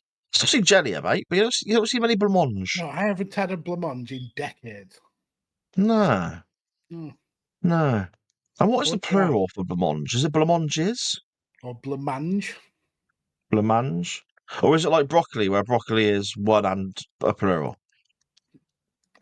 Do you want me to quickly say plural of blancmange? Yeah, go on, have a look, and I'll carry on reading our message from Dan Griffin. Dan continues, in video games, oh Christ, I'm lost already. In video games, Big Boss still being alive at the end of Metal Gear Solid 4. Blancmanges? Blancmanges, yeah. Blancmanges, okay. Well, yeah, that does make perfect sense. That was massive when that happened, when he turned up at the grave, the cemetery, and he was alive. Yeah. Okay. First game was all about terrorists securing his remains for genetic research. Second was fighting one of his clones. Third, you played as Big Boss.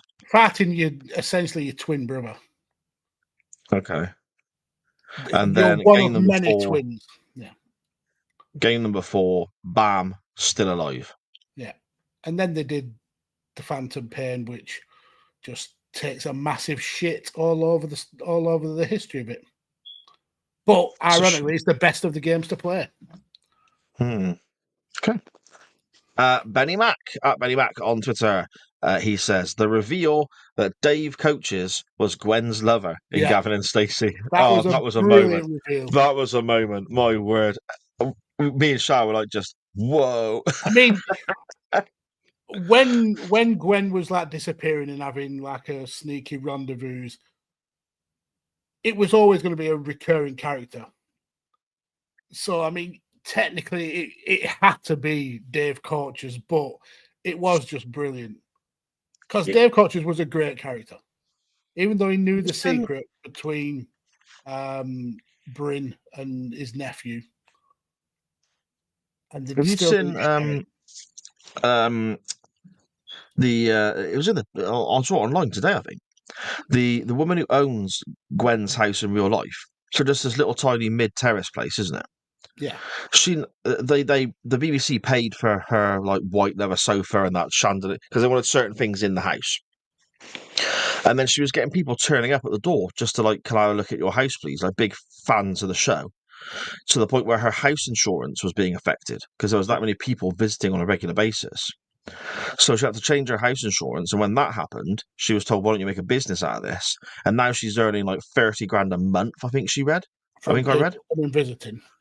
People just turning up, having 10 minutes to walk around her house, have a couple of pictures took in Gwen's front room, and fucking off again. Fair play to that woman. Yeah, good on her. Go get your coin, love. Exactly. There's a similar-ish story to that in one of the things that I'm interested in. So I play a game called Farming Simulator, where essentially you're a farmer. You have to. But you've got the farm. No, but this is a game. Yeah, no, I get that bit. I know I have farm animals, but then when you've had enough of them, you want to relax. Not better than doing a bit of virtual farming. Yeah, no worries. And the thing with Farming Simulator is very much fan orientated. So fans can build mods. So if they want a particular tractor in the game, they can build it, and then that tractor is available for everybody to use. And then some mods make maps. So you can make a map of a certain area in the world, and you get to farm in that area. There's Jeremy Clarkson's got a farm. His farm got built in the game, so you could farm that. Tom Pemberton has got one in Blackpool, so you could build that. And then there was a farm called Calmsden, and the maker of that had to change the name of his map on the game because so many people were playing the game as the map Calmsden and then going to the real life place that it was based on. And the mod creator, he changed the maps a little bit. So there's places where it's open road, so your tractor or your whatever can drive down the road to get to certain fields. But in real life, those roads are closed off. They're private roads for that farm. And people were actually essentially breaking into that farm to take photos and selfies. And they were causing a lot of damage to the actual farm. So the mod creator had to change the name of his mod because Farming Simulator fans are dickheads. Why? That's insane. The most relaxing game, pretending to be a farmer, and it caused so much hassle for an actual farmer that you had to ask the person to change the mod name. It's mental. Anyway, brilliant. Back on topic. Pigs Bladders at Pigs Bladders on Twitter. He says, wrestling related, the Cena turn will go down in history. AJ Styles' debut at the Rumble and Edge and Punk's returns will always stand out. Yeah, all of those great shouts. I mean, there is one return that's better than Edge and Punk's. Cena's return at the 2000 Royal Rumble when the guy should have been out for 6 more months. Was it the 2001? No, I think it was later than 2006. Yeah, it weren't 2001. That was Madison Square Garden, wasn't it? Yeah. No, Madison Square Garden, but Austin won 2001. Yeah. Cena won the one he came back to, didn't he? So Yeah. That was absolutely amazing because nobody expected him to even be there. But yeah, all those returns are massive. I mean, the Edge one we knew because it'd been spoiled, but that didn't take away from the fact that Edge was fucking back in wrestling. And it was that was insane, wasn't it? An amazing Absolutely time. insane. Yeah. I try not to talk politics. Pig Spiders continues, but just this once, I was surprised Trump became president. Mm-hmm. But to be voted in twice is fucking crazy and shocking. And I will just simply add to that, America, what the fuck are you doing? He's burning the world down. He's absolutely destroying everything. He's salting the earth. I mean, if you cannot see that, America are not our allies anymore. It's as simple and clear as that. It's a sad, sad time, and it's because he's such a petulant baby child. Yeah, but we voted for Boris. We gave Boris a mandate to be the leader of this country. Boris fucking Johnson, who cannot comb his hair. No, fair enough. But we got a shot of him, and that was that. They voted this fucker back in. Mm-hmm. I mean, that's not obviously not the whole country because not everyone voted for him. People voted for the opposition, of course. But again, this is how democracy works: the majority, etc. What the fuck are you doing, America? They voted him in after he was declared by a court of law to be a rapist. Fucking believable. Oh dear me. Anyway. Anyway, at Millwall Chris 1 on Twitter, brilliant to hear from Chris, the top bloke. He sports a lovely Wrestling News Time Machine T-shirt. Magsy, I don't know if you've seen this. It's a lovely. It's got the logo Is on it there. On Twitter? Maybe. It's got the logo. It's got the logo on the front, the Wrestling News Time Machine logo, the big pink 80s style T-shirt, a tile triangle, 100% not stolen from the front cover of Bill and Ted's Excellent Adventure movie. It's pure coincidence. And then underneath it says a quote from a Twitter user saying that Wrestling News Time Machine with Morty and I is the most disorganized, poorly prepared, and whatever podcast going. And the quote was actually from Chris on Twitter. So we took that and stuck it on a T-shirt, and he bought one. Amazing. So fair play to the guy. Top bloke. Chris says, don't know if anybody else has watched the TV show called Colony. Nope. But Charlie Bowman being killed in season 3 still sticks with me. The last episode was first shown back in 2018. Okay, so that must have Norway. Interesting. I have to look that up, I think. Thanks for that. Speaking of, yeah, there we go. Speaking of Morty, we have at MortyJR5 on Twitter, and he's just joined us in the chat as well. Hello, Mort. Good evening. How are you? He says, Howard in Better Call Saul. I can usually call shit, but never called that. I don't know what that is. So Howard was Saul and his brother's kind of boss at a law firm, and he was a prick. Okay. And I mean, a better end for his story should have been him killing himself, but he ends up being shot by, I think it's Lalo Salamanca, and it didn't make sense. Okay. So he got he didn't get the redemption that he should have, I suppose. Right. Okay. Morty continues. The Dean Ambrose heel turn was amazing, one of the best ever.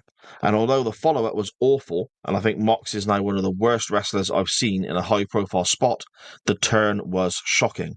Now, I'm not sure which turn he's referring to there. I mean, saying the follow-up is awful. I'm assuming the one where he thinks everyone's got diseases and he comes to the gas mask and and yeah, all that bollocks and getting injections in his arse and stuff like that. Right, yeah, okay. And he has become, his character in Death Riders is, it doesn't make sense. I mean, I've not watched any of it. I can't even pass judgment, mate. So he's the current AEW champion, and he's saying he's protecting the business, but all he's doing is carrying a title around in a briefcase because people don't deserve to see it. Yeah, and they win all the time, and it's horrific. Sounds great. Christopher Lewis on Twitter at Chris Lewis 37. Great to hear from Chris as well. We don't hear from you enough, my friend. Awesome to get a message from you. He says, one of the biggest shocks for me was the cliffhanger fake out in the Doctor Who Series 4 penultimate episode, The Stolen Earth. It made newspaper front pages and the news and caused so much buzz and speculation for the week between the episodes. Now, I'm going to require some assistance here from my Doctor Who watching friends in the chat. The cliffhanger at the end of season 4 that was Tennant, and I'm fairly certain it looked like Tennant was regenerating, but nothing had been announced he was leaving the show, and all the regeneration glowing started, and it was when he lost his hand, wasn't it? And then we came back the following week, and it was all just reset, and everything was okay. But for that week, I remember being like, "Holy shit, is the Doctor regenerating?" So that must be what we're referencing. Yeah, we got Matt in the chat says I'm correct. Yes, this is AR's take on it. So the cliffhanger of Doctor Who season 4. The final episode, Journey's End, where the Doctor is critically injured and is forced to regenerate mid-regeneration by transferring the remaining energy into his severed hand, creating a meta-crisis Doctor clone of himself, leaving the question of whether the Doctor will remain the same person or change significantly as a result of this unusual regeneration. Well, this is the episode before, so it's like a two-parter. Oh, so I've spoiled the next episode then. Brilliant. Yeah, so what happens is the Doctor starts to regenerate at the end of the last but one episode. Nobody has been told that David Tennant's leaving and all this sort of stuff, and the media went fucking mental, thinking that the Doctor was leaving because the cliffhanger was him starting to regenerate. Then when we come back for the last episode of the season, he's still Tennant, so it was all a big swerve. But that week was like, holy shit, what is going to happen? It was a real big, because now it pisses me off. It's all on the fucking iPlayer and all that sort of bollocks. But back then, you used to have to wait 7 days to find out what's going on. Yeah, which is great, but also bad because you have to wait. Oh yeah. I don't like the waiting, but at the same time, I wish you still had to, if that makes sense. Yeah, it takes away the anticipation, but you do get to watch it all in one go. There we go. At the Matt Attack UK on Twitter, Matt says, the moment when it's revealed in, again, spoilers alert, people, the moment when it's revealed in Avengers Endgame that Captain America is worthy of lifting and wielding Mjolnir? What the fuck does that say? Mjolnir? Is that right? Mjolnir, yeah, the hammer. Mjolnir, okay. I think the whole cinema lost their collective minds when that happened. Oh, Thor's hammer. Yeah. I have not watched Endgame. I gave up to the Marvel Cinematic Universe after... Did I watch Doctor Strange? I think it was just before Doctor Strange. Because I just couldn't keep up with it crossing over so many different character movies. So, yeah, just give up to it. But I do know Iron Man... Robert Downey Jr. is back, but he's not Iron Man anymore. He's now Doctor Doom in the next phase of the movies. I've got no idea about any of that shit, mate. I know that you got to be worthy to lift Thor's hammer, so I can appreciate now understanding what Mjolnir, who just sounds like a fucking, a fullback for Norway or some shit. I appreciate that if that's the hammer, I know that you got to be worthy to lift it. So when Captain America did lift it, I can appreciate that could have been quite a moment. Yeah, but I'm not saying it's not good at doing those moments, but I just got, I wouldn't say confused, but bored of having to watch every single Marvel movie and every single mid-credit scene and then every single end credit scene to know the whole story. Yeah, okay, fair enough. Matt continues. The episode of Only Fools and Horses in the middle of the season when Grandad died, because Leonard Pierce had actually passed away. It was even more shocking when we learned that they filmed the funeral scene so soon after Leonard's funeral. Yeah, and there's a certain episode that had already gone into production that they had to reshoot scenes with Uncle Albert instead and stuff like that, wasn't it? So, yeah. And finally, from Twitter and from Matt himself, this particular week, we have wrestling wise, quite simply, the shocking, unprovoked attack by Mordecai Shaw at CPW's graduation day. Hashtag bad cop moment. And that attack, for those who are unable to see the footage that we have in front of us on the live version, that attack, for the podcast listeners, was on Matt himself. And he gets his little ass handed to him on a stage, and they give him a bit of a haircut. And he does a great job there, Matt, I think, of selling the attack and leaving his commentary position and getting battered. And if I just pause it there, this guy was in the film Wrong Side of Town. Was he? No. Look at him. Who's that one, Matt? Tell us who that one is in the overalls. Mordecai Shaw. That's quite clear because he's the one who's just attacked Matt. Well, I thought there was two of them. I thought there was another guy just in front. Or is that... Yeah, that's a different bloke to the one who's just attacked him, isn't it? No, that is the bloke. Oh, is it? Yeah. And then he's cutting his hair. Okay. Yeah, I see it. He's getting the old Vince McMahon treatment. So Little he's starting to wear a do-rag. Yeah. He's gone full Hogan. Look. Yeah, he has got a Hogan do there. Oh, I hope you keep that. That is a wonderful trim. That doesn't work for me, brother. Amazing. Magsy. Oh, excuse me. What about your good self, mate? Surprises, shocks in movies, film, wrestling, entertainment, anything at all? What are you thinking? I mean, the wrestling ones, I think it's the returns of people who you didn't expect. Like Triple H coming back, a massive. Austin being shaking hands with the devil. Vince McMahon being the higher power. Devil. Okay. Well, Vince McMahon being an absolute wronger. Yeah. Brock Lesnar loving to piss on people or loving to send videos of people pissing on him. But yeah, nothing else really comes to mind. I haven't given it much thought, to be quite fair. No? Distracted with the high quality entertainment we're going to discuss in a moment, yeah? Yeah. I mean, we're an hour and a half in. I think we've done well to stretch this out, but we are eventually having to go and watch it, aren't we? We're going to have to talk about it, mate, aren't we? We're going to have to talk about it. I mean, I've got a quick couple of shout-outs. In hindsight, now, I should have known better, but Shawn Michaels revealing he was going to be back at SummerSlam 2002 was quite the moment for me. Quite the moment. When he turned around and just said, "Oh, the doctors say I will be fit by SummerSlam." That exact moment, I can remember. Just, I think I was 20 at the time, but I felt like I was 6 or 7 again. You know, it was a wonderful surprise. The show Orphan Black had loads of twists in it that were just fucking glorious. 5 seasons of wonderful television. So if you've not watched Orphan Black, go and check that out. And 24 is the one for me. There's so many moments. I can normally see what's coming in TV shows, and I love a good whodunit. I love a good murder mystery and all that sort of stuff, and cop shows and all that, and twists and turns. But I can normally figure them out before they happen. As frustrating as that is to my wife and to me, to be fair, 24 legit in the first couple of seasons got me stood up off my sofa in my front room going, no. Because it was just that big a surprise. That's the Jack Bauer one, isn't it?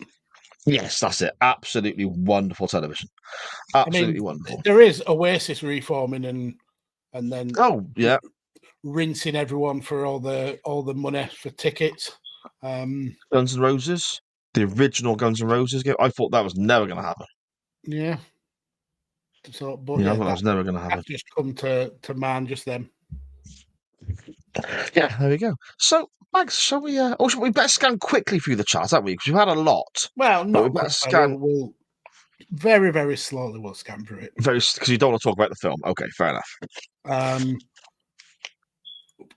Jesus Christ, there is a fucking lot. It's good though. Well, It's I'm good going to though. start One at a of these people random place. We'll go here. Matt says we invent everything. Ignores the Greeks, the Romans, the Egyptians, and the Phoenicians, and the Chinese. The Chinese invent a hell of a lot. I think you'll find that we invented the Greeks, the Romans, and the Egyptians. I don't think we did. We wrote the history books. We named them. This one, it says, that sounds like Clive. He's well known. He's married to Hedro. He just likes to treat the missus every now and again. That's in reference to Michael Irwin and his finding of the bras. Yes. That aren't too big and they aren't too small, in Michael's own words. They're just right. They're just right. Then we'll go. Matt says his maths is shaky at best, but he's sure. Oh, wait, Sharon's explained why. Oh, this is to do with The Walking Dead, and it's because Sharon fell in love with Daryl. So Daryl is Norman Reedus, isn't it? Yes. Is that right? Yes. The scraggy-haired guy.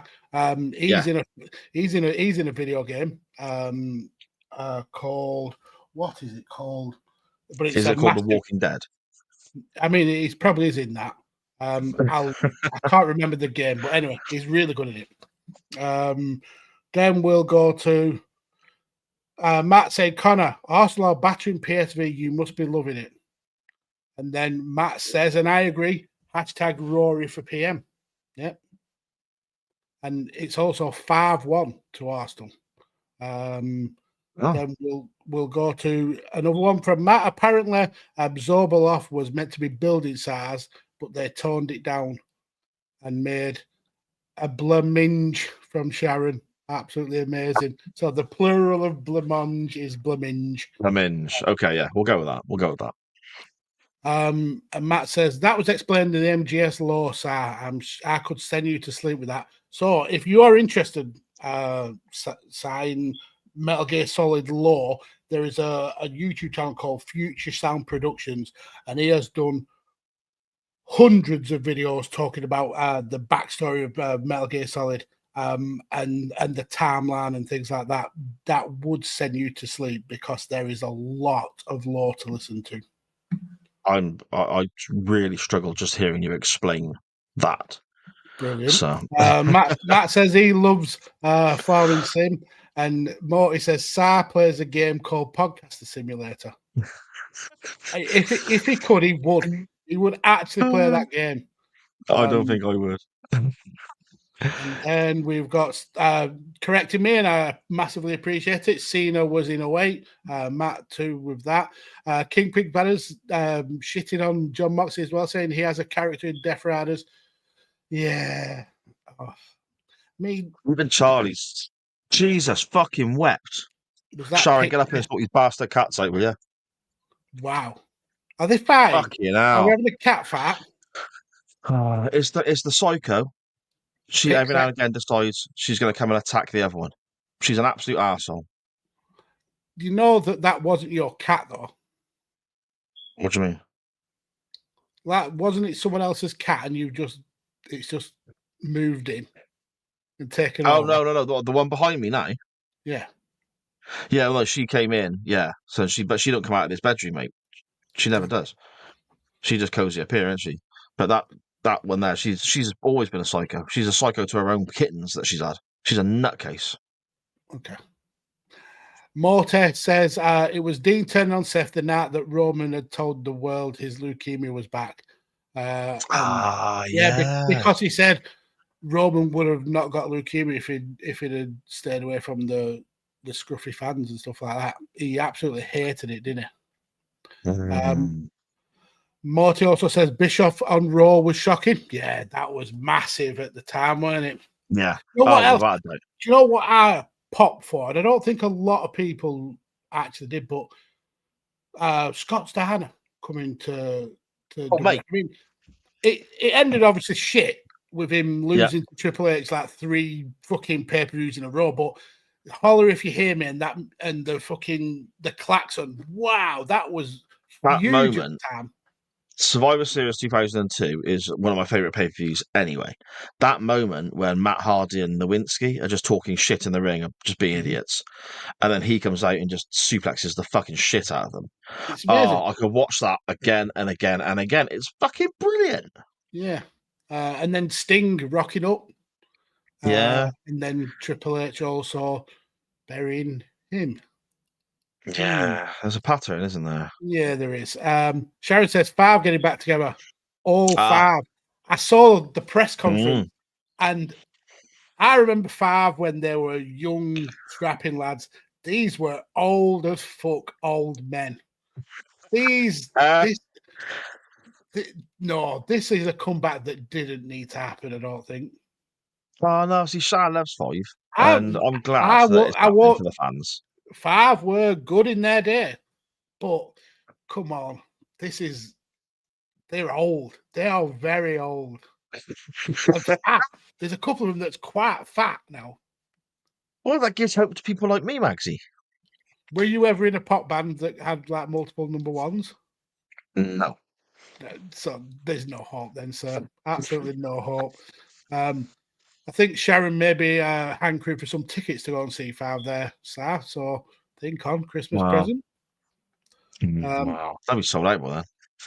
Hodges' wife in Criminal Minds shocked Morty actually thinking about it, and Sharon agrees. That's a good one. Not sure, not good one, but you know what I mean. Fantastic story.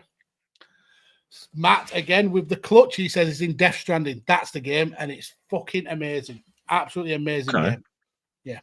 So what does he do? Just voice somebody, does he? No, he's the whole character. They've basically made the whole character him. Okay.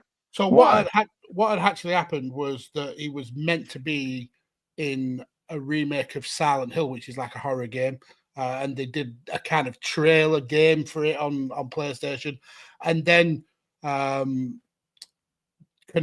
the company that was making it, said no, we're not making this game. But the creator of the actual game, a guy called Hideo Kojima, really liked working with Norman Reedus, so he essentially built a game called Death Stranding around Norman Reedus as being the character, and it's a really good game. Matt then says, "I believe a hate crime has been committed against Sa." I mean, that's how it always is. And Sharon says, "I'm thinking of Toby. Is Toby the knobhead cat?" No, Toby was my mate. He came from next door, if you remember. He's just decided that he passed away a while back, didn't he? So yeah, I remember that cat. He used to come through the window. Yeah, and he just decided to, he spent ages he'd come to bed with me and stuff. He was sane. Yeah, but this cat's moved in and she's lovely. The problem is the Coco, the middle one, she's just a fucking batshit crazy piece of shit. She's just a nutter. And she always has been. She's spiteful to the dog. She's spiteful to all the other cats. She's just an asshole. She's spiteful. You cats are very, very spiteful. She is. She's just a nut. She's the smallest out of all of them. She's just a nasty little prick. She's got little cat syndrome. And then she'll totter upstairs, go into Charlie's room, and act like she's the cutest motherfucker on the planet. And Charlie's like, "Oh, you're my mate, ain't you?" And we're all looking at her like, "Fucking," you know. And she's like that. Meow. Yeah, she's basically like, "Fuck off, fat man. I'm staying." She's the cat from Scary Movie. Yeah. King Pig Banner says it's now 6-1, so Arsenal are doing really well. And if they don't go through, Arteta needs to re-sing. I think he means resign. Matt corrects himself. He says should be resign, but we will go with re-sing. King Pig says, lol, he's got a great voice. Sharon tells me this is rude. This is legendary. Shut up. No, what's legendary? I mean, I'm glad that 5 getting back together is making you happy. But when you see kind of like bands get back together, like the Backstreet Boys got back together, and they look relatively the same as what they looked before they split up. Same with like the likes of Boyzone, Oasis. They look like Oasis. 5 look like 5 blokes who rocked up to a job centre, and this is what they have to do to earn the benefits. And it's the British way. 5 are British, aren't they? And it's the British way. They've made a bit of money and they've spent their years drinking and sticking it up their nose and doing what they want to do. And now they're like, do you know what? Cash is running out a bit. Fans are going, and I love the fact that their fans are like, yeah, fair play, fellas. You've had a great time first time round. You've pissed it up against the wall. Crack Have on. another go. You know, Have I another go. respect that. It's Good on him. It's the proper British way. Good stuff. Yeah, good on them. And I hope they are massively successful. But they also do look like they've been roped in by a copper and given 10 quid to perform in a lineup. And the person who they are pretending to be may have been a nonce. Oh, okay. Anyway, Matt says 5, and he even spelt it the way that they liked it spelt, with the 5 being the F. Says they scored 3 number ones. Matt says Konami don't like money, so they just decided to tell Kojima to go away. Yeah, and then they did Metal Gear Survive, which was just an absolute horrific bastardization of a game. Sharon says, sorry, I only heard a small part of it. I was putting Coco in the market, outside. Yeah. Blender. Blasted Get a hand blender so you can wound her as well. So you not only hurt her, but she suffers. We on Chain Wrestling Live and SJP World Media as a network do not condone any of the wild allegations that Magsy is making there about animal cruelty. And last for now, I wholeheartedly support blending a cat. Just saying it. And there's a clip right there, isn't it? I wholeheartedly support. Matt says, to be fair, Abs doesn't have a Soccer AM sofa to go and sit on anymore. So he's had to go was out. He on that a lot, was he? Did he go on that a lot, did he? I think he slept on it. That was his bed. And they just borrowed it for the show. Okay. Yeah, fair enough. Fair enough. I see. Homeless tramp thank you, that he is. Cheers. Just getting my cup of tea off my wife. Lovely stuff. Thank you very much, Sharon. Magsy, we got to do it, mate. We got to do it. We got to talk about that film. It's got to be done. Where's this video gone? There it is. I found this one quicker. Let's get ready to rumble!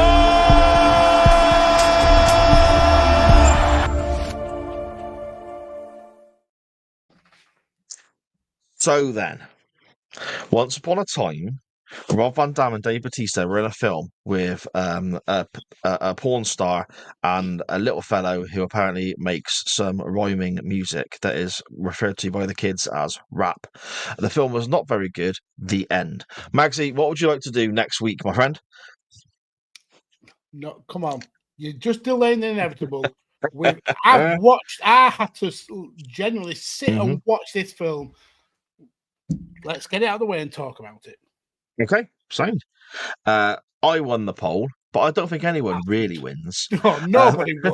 And that's why I called this episode I Hate This and All It Represents. The CWF voted in number. And it was worryingly... It was so unanimous. I put forward, just to keep everyone in the loop, a horrific match. Yes. I didn't think that this film could be as horrific as that match. I was proven very, very wrong. Yes, indeed. It was a bit of a landslide with regards to what won the poll. Interestingly enough, that now puts us on 78 victories each, Magsy, since chain wrestling began, with 9 draws. And can you live with yourself that this is the one that drew you level? It's hard, but I was going to say it's hard, but I'll take it. But I know you're just going to put some sort of innuendo onto that, aren't you? So no, imagine United a 4-3 down, and they need a goal to take it to extra time. But then one of the defenders for the other team, say Jamie Carragher, punts it into his own net. You can't be happy that that's the goal that pulled you level. See, that's probably a really poor metaphor, really, because we're so shit tossing anything right now. Yeah, and you hate Liverpool, and that was a poor analogy. It was. Yeah. I get what point you're trying to make, though. I get the point you're trying to make. Our movie begins with what looks like a little bit of footage from an episode of Cold Case. It's not, but it looks like it could well be. So Pigsman, as I is in said, the chat.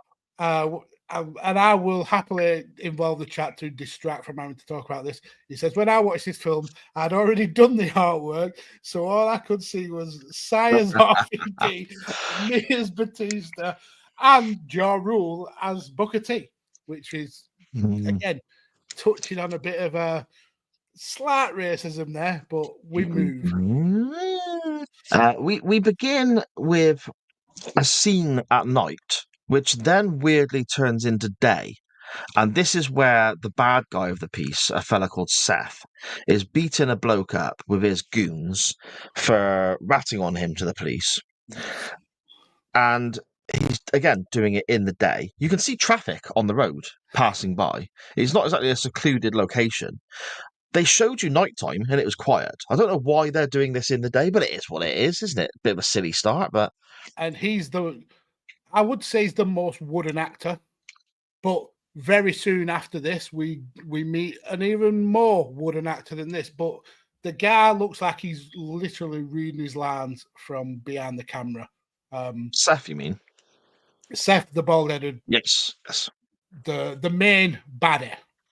Yeah, he's not very good. And then he ends up booting this poor kid into the old river, doesn't he? Yeah. So, Yeah. and don't forget that his goons look like one is a Wish version of one of the War Raiders, and then the other one is Token Black Man. Yeah, the one that looks like the War Raiders guy. He looks so much like a pro wrestler, but not just the guy from the War Raiders. He looks like multiple pro wrestlers. Yeah, like creator wrestler. Like wrestler. Yeah. He definitely does, because he's a big cunt. He's massive. There's a few big people in it who you would have thought could have been. They could have placed an actual wrestler in that role and kind of like really gone in deep on this being a wrestler movie.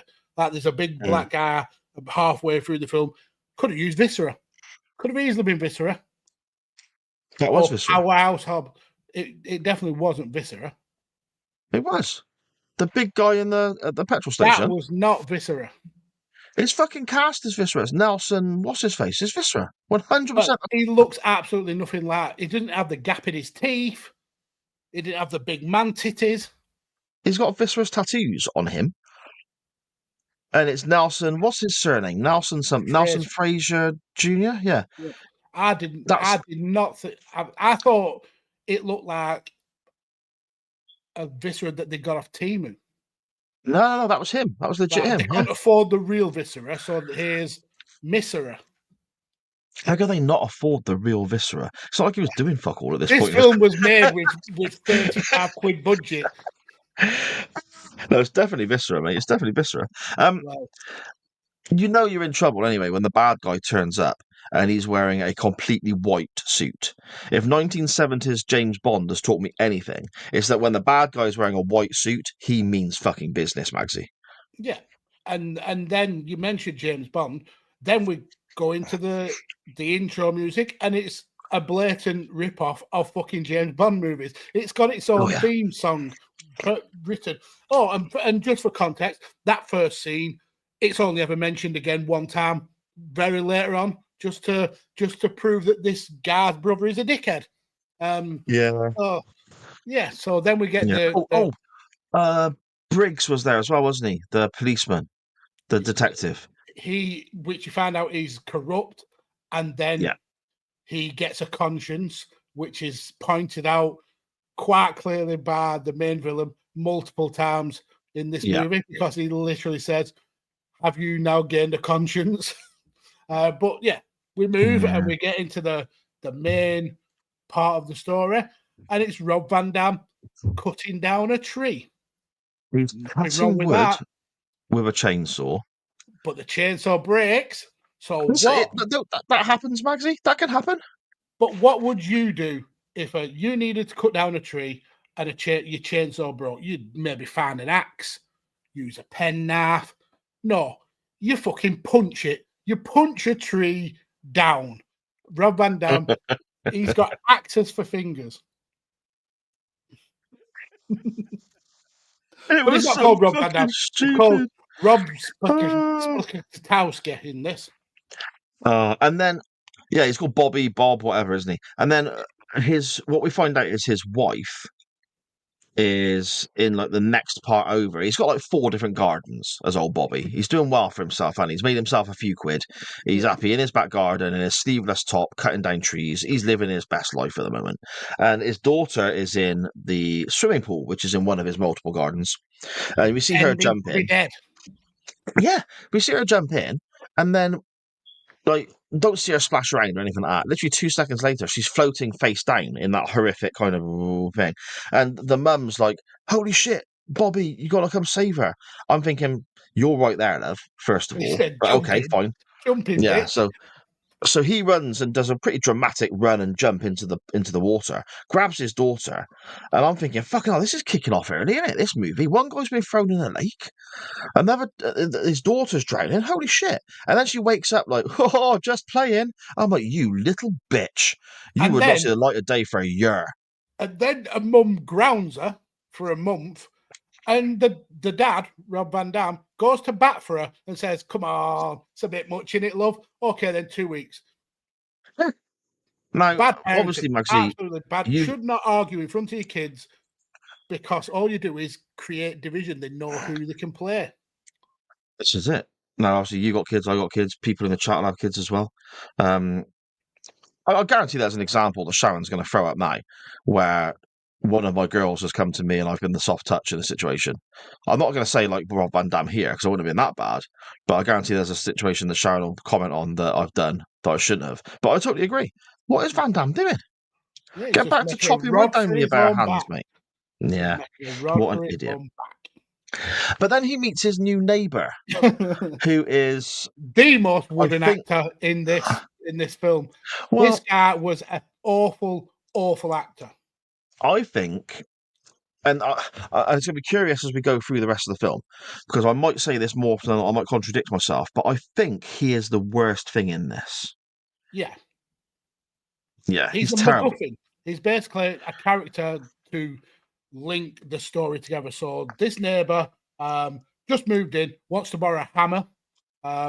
He's the most wooden actor. He just cannot display the correct emotion whatsoever. He's not funny. He's funny looking. But for borrowing this hammer, and he's very impressed by Rob Van Dam being able to juggle this hammer. My God, he was blown away by that. He had a semi. He did. And he offers to take Rob Van Dam to the wrong side of town, to a club. Now, bear in mind, I said club. Place where you go drinking, maybe get a little boogie on. This club serves fucking sushi. What nightclub in the history of the world do you go for a sit-down meal and eat sushi? And also, Rob Van Dam clearly... in America. Rob Van Dam didn't go to this club in his own vehicle. He was in the back of this guy's car. So this guy drove them to the restaurant. Yeah. And Rob Van Dam, I mean, everyone, the bloke he's with, his neighbour, he's in a shirt, and the ladies are wearing dresses. Yeah. And Rob Van Dam went in it was sequiny, starry grey t-shirt. Well, it really looks like to me, bear in mind this film was made, what, early 2000s, was it? 2010, I think. 2010. Okay, so time frame may be slightly wrong in my head. I apologise, but it looks like old school TNA merchandise that AJ Styles used to wear and stuff like that. It looks like he's wearing shitty TNA merch. I mean, he could have borrowed one from the TNA backstage, but it was.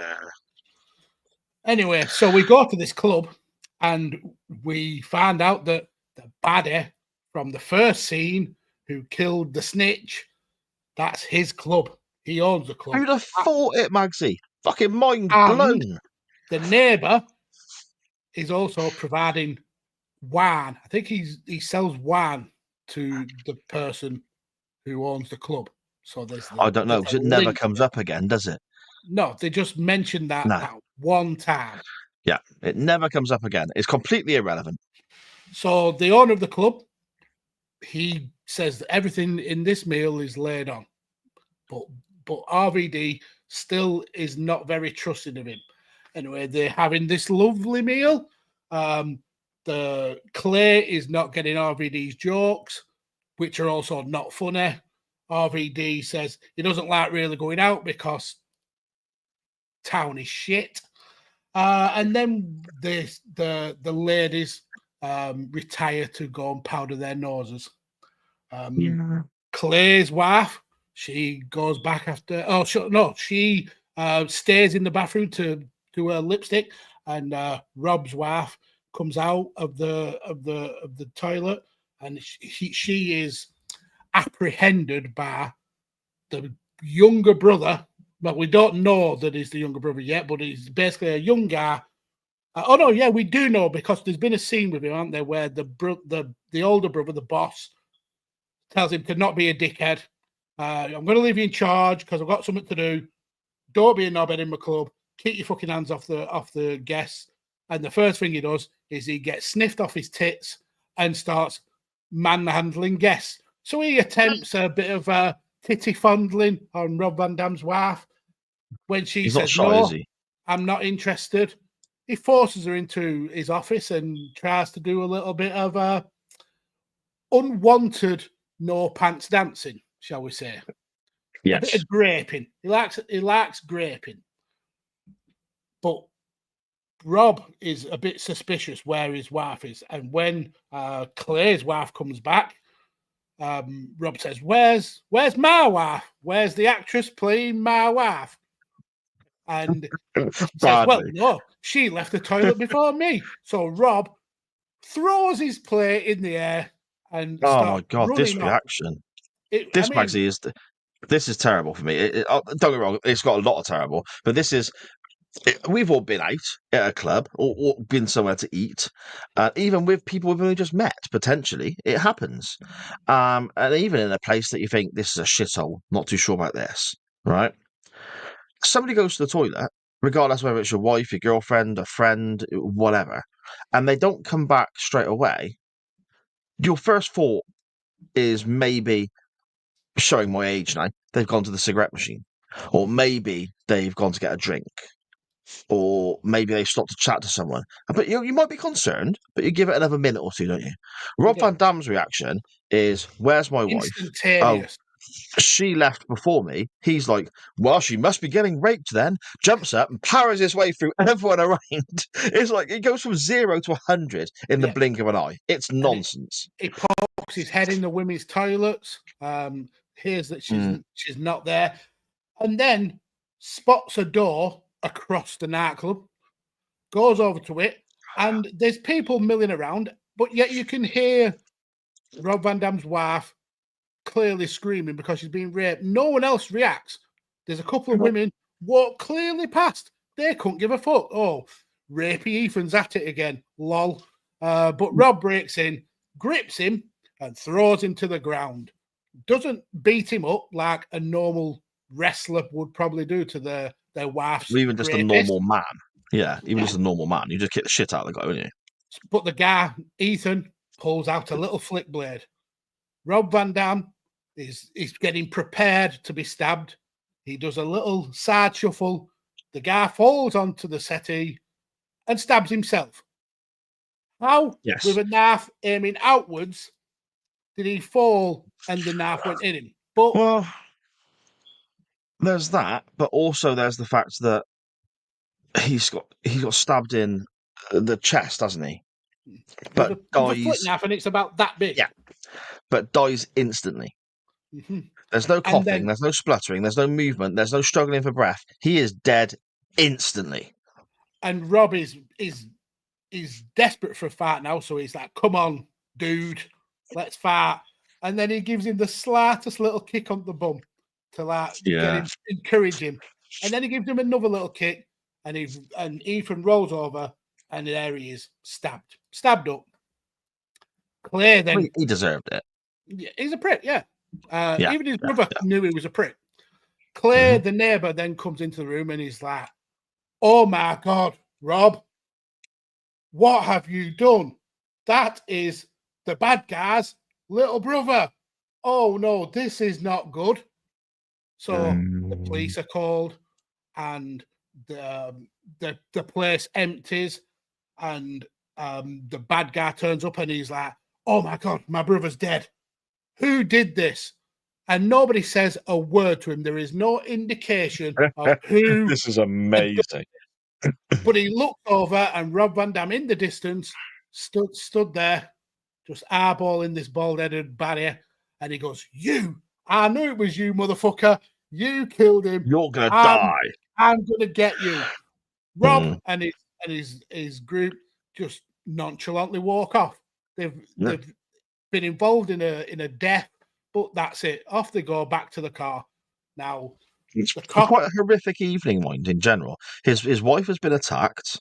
He's had to defend her. He's been in a physical situation. And then there's also been... And the kid's dead, yeah, whether it was murder, self-defense, whatever. This is quite a dramatic evening by anyone's standards. Mm-hmm. And then the corrupt copper says to the bad guy, Seth, "Leave it. Let us deal with it." And the bad guy goes, "Okay, fine, coppers, you crack on." Does he say that? Does he, bollocks? He rings round and says he wants everyone in town looking for Rob Van Dam, and he wants anyone involved with him dead, but he wants Rob alive. So we get a warrior style kind of montage of every kind of racial gang every stereotype of racism you could think of. They're involved. There's a Mexican gang, there's a black gang, there's a gang of freaks, very much like with purple hair and wearing fishnet tops and weirdos, and they're all contacted by Timu War Raider guy to find Rob Van Dam. And who finds Rob Van Dam? Timu fucking bald-headed War Raider guy on his fucking chopper. It's on their very casual drive home. The group are cornered, and Rob Van Dam essentially just beats everybody up. Right. There's a couple of things here. First of all, the police investigate this, interview everybody, and say that it was just self-defense, couldn't be helped. It is what it is. The kid died. It's a shame. Off he goes. And then secondly, the likeness to the Warriors movie you mentioned there. I picked up on that as well. But then what I find is, the more this film goes on, is that it doesn't know what it wants to be.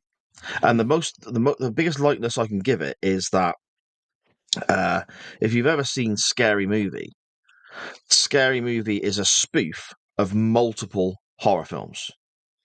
If you've ever seen Not Another Teen Movie, that is a spoof of the whole genre of the teen movie, like Euro Trip, Road Trip, American Pie. It spoofs multiple movies. This feels like it's a spoof of multiple action movies because it takes bits from lots of them, blatantly ripping them off, but never carries the whole story out, just takes bits. And it's also, let's remember, not a fucking spoof. This is a deadly serious action movie made for consumption by grown-ups who they expect people to spend money. Yeah. It's not a good look, Max, is it, so far? So far. He gets shot as well, doesn't he, here? They have a bit of a fight. There's a bit of a car chase. Well, and then... before we even get to that part, the gang, there's multiple times in this film where Rob Van Dam is cornered by a gang. Yes. And the gangs always seem to give him ample time to do whatever he needs to do before the attack. Now, common sense would be there's a gang of people, you dive in using the element of surprise and the element of numbers and do whatever you need to do. They give Rob loads of time to plan how he's going to beat this gang or escape. But yeah, Rob gets shot, and then also there is a bit of a car chase. They end up in a taxi. The taxi driver needs a piss, so he pulls up in a garage. No, because the Warriors bit is that it felt like they were going to have this big a big thing, didn't they? Because he's fought these guys off. He's been shot. and the 4 of them are on foot because they've got to abandon the car because all the gangs that are after them recognise the car. Now that bit makes sense. I'm on board. And their mission is to get across town to the police station where they're going to be safe. And I thought then Like the Warriors. that's what. I thought then, okay, that's like the Warriors. They got to get across town. There's lots of gangs trying to get at them. But I will buy into this. You have me at the moment. That's the plot of the film. Let's run with this. That lasted 5 minutes because they arrive at the police station and then the copper just goes, I'll put you in a taxi and send you home, mate. Yeah. And I'm like, oh, okay. Brilliant. Well, that's that then. Is that the end of the film? It's like, You'd think so, but clearly not. So this taxi driver, desperate for the toilet, pulls up at a petrol station. And what happens? He gets ambushed by another gang. Now, that's how Viscera is. Well, Team Viscera. But they also give him plenty of time to try and hotwire this vehicle. Like, ample time. I'm sure there's a point where you see one of the enemies whistling and like just rolling his fingers on the desk because he's got that much time. He then he tells them that he's wanted for the 100 grand. Boy, by the way, they put 100 grand, but this baddie's put 100 grand bounty on his head. We should have mentioned that. That's quite an important part of the plot. Yeah. Rob Van Dam says, "Oh, the reason why it's 100 grand bounty is because I've got a load of diamonds, and really you're getting pennies of how much it's worth. So if you let me go, you can have the diamonds. They're all in my sock. Yeah, they're close to believing these. Yeah, these diamonds are all in his sock, which is why he's limping, I suppose. Not the fact that he's been shot.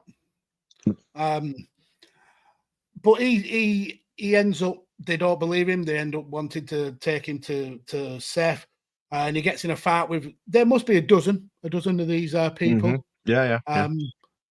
And the way that he beats these is he gets hold of the petrol pump, sprays Wish Viscera with a bit of petrol. It's real Viscera. Agree to disagree. And then pulls out his lighter and he's like, back off. And he points the lighter at people he's never even splashed petrol on. So they couldn't, what's he going to do to them? Singe the t-shirt? Couldn't give a fuck. And none of them attack him and allow him to slowly back into a vehicle and then hotwire the vehicle again. Give him ample time to hotwire this vehicle. So off they drive in a stolen taxi. And you see the taxi driver at the end. He's not got involved since he went for a slash. And then you see him almost cheering at the end when he sees the taxi driving off. Just a ridiculous scene. We get back to the house. And this is something else that baffles me. We get back to the house now.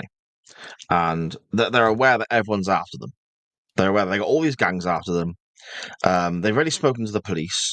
And they've not done fuck all, really, because they're corrupt. So their plan is, rather than stick together, or their plan is, rather than try and defend themselves through the night, or try and find help from other policemen who may not be corrupt, their plan is to go in, have a snack, and go to bed. And that's what they do. They all just nip off to their houses, and Rob's like, I'm going to pop on out for a bit, actually, if you don't mind. I'm going to nip down to the police station and just like have a word with corrupt cop. So he says to his neighbour, you make sure that she gets home, meaning his wife. So the neighbour watches his wife run like the clappers to her front door. And then she just opens the door and all of a sudden she's in bed. The neighbours are also then later on in bed. The neighbour's wife, fast asleep, like having the most peaceful rest that any human can have. Chill. And robotic fucking wood neighbours. I don't know if I should have let Rob Van Dam go out. I'm really worried. And the neighbour's wife asleep. Just fucking leave it, Claire. He's right. Why'd you have to fucking get involved, you knobhead? No, I might have to go and look for him. Does this make me a coward? He says, doesn't he? It's like, well, yes, you're a fucking prick, Claire, you specky wank shaft. Get to fucking sleep. Rob Van Dam, though, he's gone off to call in an old debt, is the line he gives. And everyone just goes, oh, yeah, all right, signed. Nobody asks what you're on about. Nobody's like, what the fuck does that even mean, Rob? We're getting chased by gangsters. Why am I? I've been married for 20 years, and why am I only just learning about this? Yeah, exactly. So he nips off to a bar where we see barring Rob Van Dam and Ja Rule, we see the two other biggest named people in this movie. We have Dave Bautista and we have Stormy Daniels, the porn star. Well, you actually see Stormy first. Yes, okay, yep. Well, you see bits of her. Well, it's the best part of the movie. She sat there with the knocks out. It's the best bits of her. Yeah, she's just literally sat there with the knocks out, and Dave Bautista is threatening somebody on the phone because his alcohol hasn't been delivered, which seems to be a running problem in this city because there was issues with the alcohol at the sushi bar / nightclub, and now there's issues with the alcohol, 2 cases of vodka at this strip club / country pub, because I've never seen that many strip clubs where they have booths for you to sit and have a beer with your mates. It was very weird. It looks like he's got this establishment and tried to turn it into a strip club, but not really thought it through when he took out the lease. He's bought a pub, and it's somebody's birthday, and they've got a stripper in. Essentially, the fact that when Rob walks down the road before turning into the place, and he looks through the window, and you can see the strippers just from the street, makes me think Bautista here. He's not really thought out his business plan. He's probably not got the required permits to run an establishment like that. Which goes into later on when he says business isn't doing too well. Yeah. Do you think, shop. But it turns out that Rob and Bautista do have history. That they were in the forces together, and that Rob wants to call in the fact that he saved Bautista, saved his life. But Bautista knows about this $100,000 debt, and he's like, fuck that, you're toxic, I'm not getting involved, get the fuck out of my club / pub. Indeed. Rob then is confronted by another gang, isn't he? In the park this time. This is the token black gang, the gangster gang. They've got their Uzis and they're wearing the caps to the side, and their Dean Ambrose style wife beater vests that they all wear. They got those on as well. I mean, a lot of them wear that, no matter which gang they're in. Okay, perhaps they're on offer, like 3 for a £5 in Primark or something. I don't know. The gangsters shop at Primark, maybe. And effectively, this gang has said, "There's $100,000 on your head. We're taking you in." Rob Van Dam's like, "No, you're not." And it's the same theme as we've got plenty of times throughout the movie. There's a bit of a scuffle. There's one difference. It's a bit of a twist. Well, this gang has got Ja Rule in it, so this is the main gang of the story. Yeah. Except Ja Rule's not in it that long, is he? Oh, no. I think he has about 4 or 5 lines. Bautista turns up, and this gang are working for him. Yes. And he is going to cash in and take the $100,000 himself. To which Rob Van Dam repeatedly says, "I took a bullet for you. We were friends. I took a bullet for you. I took a bullet for you. I took a bullet for you. I took a bullet for you."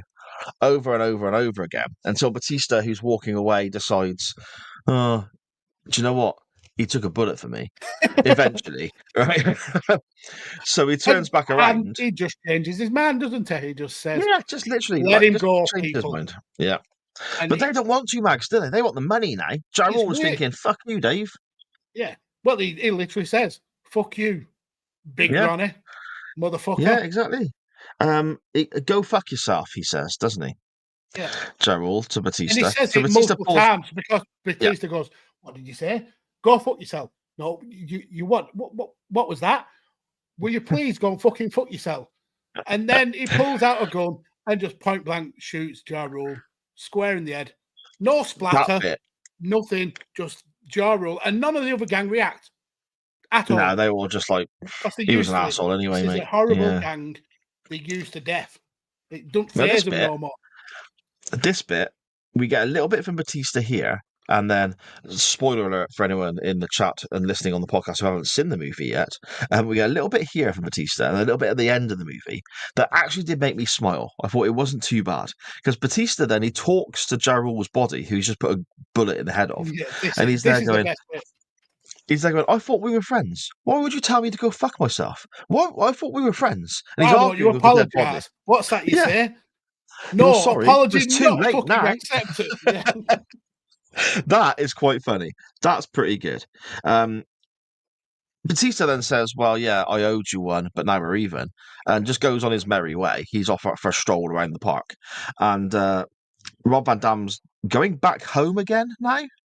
So he's tottering off in his TNA merch and his gammy leg. And a biker then comes by and hits him with a chain.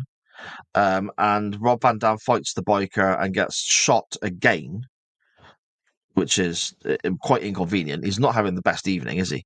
And then he does arrive home and decides to do a little bit of Rambo medical care and removes the bullet himself. He does. But whereas Rambo packed it and made it so the wound would eventually heal, Rob doesn't bother doing that. Just pulls the bullet out. Yeah. We have missed out one important detail that is a big plot point. So when Rob is with the police want to know how he avoided getting killed. And he shows that he was special forces. Now he shows that by showing his card. He gets his card to say, look, this is evidence that I am special forces. But he doesn't pull it out of his wallet.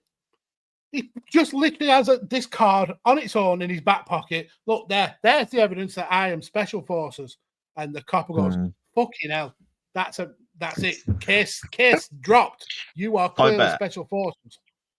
I bet him and his wife fall out about that shit all the time. I bet the amount of pairs of jeans that she washes, and there's those cards, and it goes manky in the back pocket because he hasn't took it out.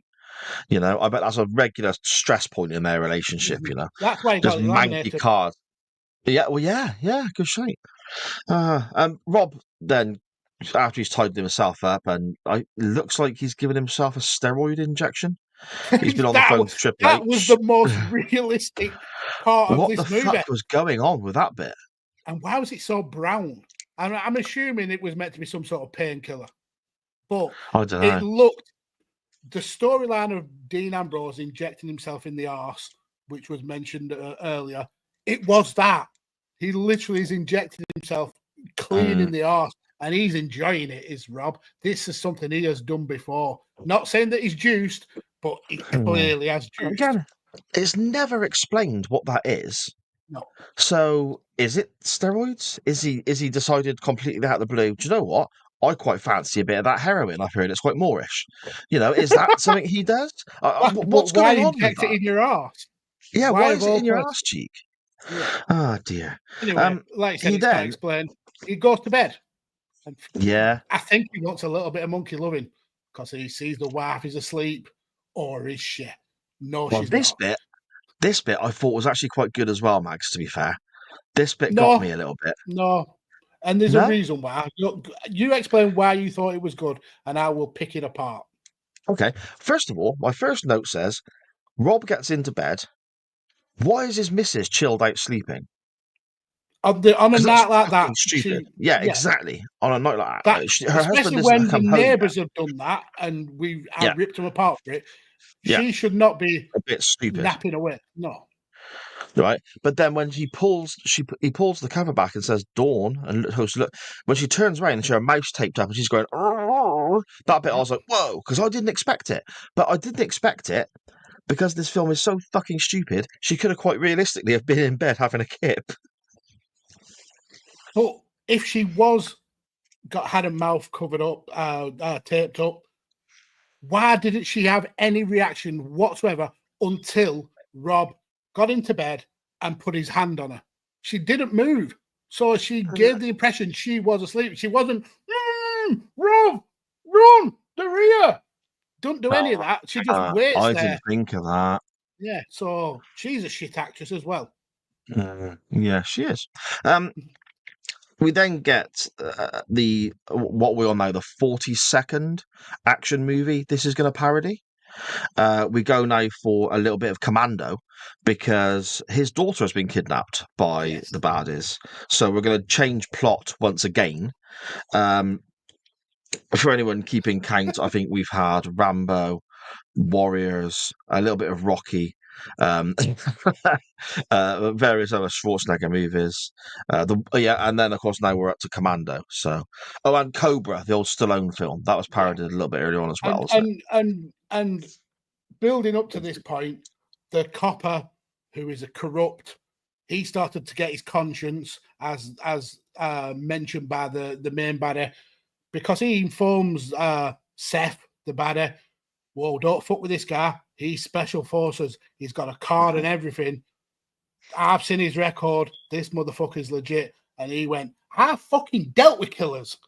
No, not like this killer. Well, I'm going to kidnap his daughter anyway, because that's what an evil person would do. And if you, copper, want to get in the way, you'll get it as well. Don't you be going and getting a conscience when you're corrupt like me. And then he goes and kidnaps Rob Van Dam's daughter. Bad move. There's a definitive line, isn't there, between who is a good guy and who is a bad guy in this movie. And you're never allowed to even approach that line, never mind cross it. No. There's going to be no confusion, no character work. You have good guys and bad guys. That's fucking it. Let's not mess about here. We don't want any ambiguity. There's no heel turns happening in this. You stick to the script. No backstory as to why somebody could potentially be doing bad person things, but they're actually a good person. We'll have none of that complicated storyline shit. Good guys, bad guys, let's fucking go. Let's get to the park and start shooting shit. The wife calls Briggs to say, oh, dear me, my daughter's been kidnapped. And also, my husband has just gone and got himself totally kitted up into a Navy SEAL killing fucking machine, put his sunglasses on in the dark, and now he's... and now he looks cool as fuck. Yeah, now he looks badass. He's going to go and find where his daughter is and probably kill some fuckers along the way. They found out he's at the abandoned pier. Of course it always was going to be at the abandoned pier.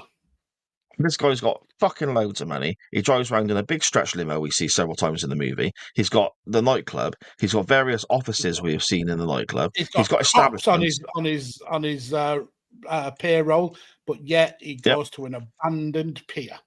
Yeah, where, to be fair, you look at the extras who have stood around holding their guns trying to look menacing. They look quite chilly as well. It doesn't look like it's a warm evening. So I think Seth has not thought this plan out very well. No, it's the emotion.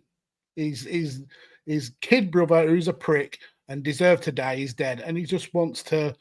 He wants to make sure that Rob pays for that. But then we get the twist of all twists. Wow, you mentioned the emotion, Magsy, don't you? You mentioned the emotion that Seth is feeling. Please explain to us, why is he so emotional? So, Rob Van Dam, is your brother deserved to die. It was his own fault. He was raping my wife. And then Seth goes, I'm going to take away your child like you have from me. And Rob, confused, scratching his head, but Ethan was your brother. And he goes, no, motherfucker. Ethan was my son. Dun, dun, dun. I was shagging someone upstairs when I was 16 years old, and my parents did not want the child. But my mum said, we're keeping him, so she raised him as my brother, but really, he was my son. My word. That's a proper the Moon Sisters in EastEnders. Yeah, it is. That's you ain't my mother. Yes, I am. You know, that sort of shit. Yeah, fuck me. Dumph, dumph, dumph, dumph, dumph, dumph, dumph. That's when it cuts away, and Rob's just there like. Obviously, he rescues the girl. Obviously, he rescues his daughter. In the middle of all this, the copper gets shot and killed as well. Rob's walking around with a lot of gear on that he never actually uses. No. He points a gun, and then the bad guy, who has been a prick all movie, then just decides, yeah, do you know what? You've got one gun. I've got all these knobheads. You can have your daughter back. And the daughter literally just, thanks, see you later. Yeah. So he's like, don't follow me because I will kill you. And they're all like, do you know what, mate? Sound advice. Sound advice. We call it quits. Yeah. As to be honest, all of our gangster work, all of our bad guy roles now, we're stepping away from this. We want to start a little farm out in the country. We're all moving together. Of our ways. Yeah. We just want a nice little white picket fence, grow some turnips. We're done with this gun business. But they're telling big porky pies, Magsy, aren't they? Because Rob gets on his bike and rides away because he believes them. He believes that they're all, turning. Like the gullible wank shaft he is. Indeed. He jumps on the bike that he's acquired. I think he stole it. I'm not fucking sure what's going on with that. Starts riding away. Yeah, he got it. He got it because someone in a mask tried to run him over, and the chain guy in the park. Yes. Yeah, and he grabbed the weapon, and the barker could clearly see that Rob was going to hit him in the stomach with it, and he just let Rob do it. And then Rob said, "Cheers for the bark. I'll see you later, lad." Indeed. Again, there's a bit of a fight. The bikers, the two big bikers, catch up with Rob. He puts his daughter in the bin for a bit. Basically says, "I'm really left you there." Oh, you love, have a quick game of disc golf whilst I'm just sorting this problem out. You just lie down in this skip. I'm going to sort this shit out and I'll come back and get you. And she's like, yeah, all right, Dad's sound. But she just pops in and whatever. He's dealing with the baddies. But then Seth comes along, and I don't know if Seth was just really clever and figured this out, or if he tried every skip along the way. No. Finding the daughter. Yeah, finding the daughter. Yeah, I don't know. I don't know if he could literally just look and go that one, or if he tried every bin along the road until he found her. Because he opens the bin and she's like, "Daddy," and he's like, "Try again, sweetheart. It's me. It's me, the baddie." Yes. So he's got the girl back again. Rob's in a bit of trouble. Which made the old bit of him giving up the girl redundant, basically. Yeah, completely fucking pointless. Yeah. No, absolutely pointless. Rob is now in a bit of a fight with a few people, and Batista turns up again, and kills them. Mm-hmm. And then the guy who I guess is being built up as the henchman, the number one henchman in this in Seth's company, the black guy who's like spinning knives around earlier. Talking black. Yeah. He obviously can do a bit of martial arts and whatnot. He's being built up as like Jaws in the Bond films. He's like the big scary henchman. Batista goes, "I'll take care of this dude. You probably want to go get your daughter." Yeah. And Van Damme's like, "Yeah, okay, sound. If you're all right with it, I will go get my daughter. Actually, thanks, Dave. Yeah, I'll meet you back here." Yeah, it's just like, and as he walks away, the bad guy just looks at him and goes, "All right, mate." Because he's obviously agreed that he's going to fight Batista and just let Van Damme wander off. That's all. That's all been agreed. Just like, yeah, all right, mate. And Rob's like, yeah, signed. And off he nips to go and get his daughter. So he does that. Whilst that's going on, Batista enters into a fight with this black dude who knows all the martial arts, and he's got the knives and whatnot. Seth then gets killed quite easily. Mm-hmm. Because he was a bullshit. He was only hard because of the people he surrounded himself with. Yeah, this is true. Yeah. Plastic gangster he was Seth. He was good at finding girls in bins, but not very good at fighting. Is what we found out about Seth in the last 10 minutes. Yeah. Sums up his character. They kill Seth. They go back and they meet Batista again. And Batista's like, "Yeah, I've dealt with the other fella." Yeah. And then Rob's like, "Oh yeah." Rob's like, "This is my daughter." And then Batista's like, "All right, love, nice to meet you." Yeah, and then again, we get a bit of a funny thing here from Batista, but even this is nonsense because he's there going, well, okay, we're even now. And Batista's like, no. Yeah. Rob says we're even. And Batista's Yeah. like, what? No. And Rob goes, yeah, but I saved your life. And Batista went, well, there was the fucking gang at the petrol station. There was the gang in the park. I saved you in the park. And Rob says, no, the gang in the park was your fucking gang. And Batista's like, yeah, semantics. Yeah, but I still saved you. Yeah. So He Rob literally says, Batista says, also, I saved you from the 2 fat dudes and then Ninja Boy here, which got a giggle out of me. That was quite funny.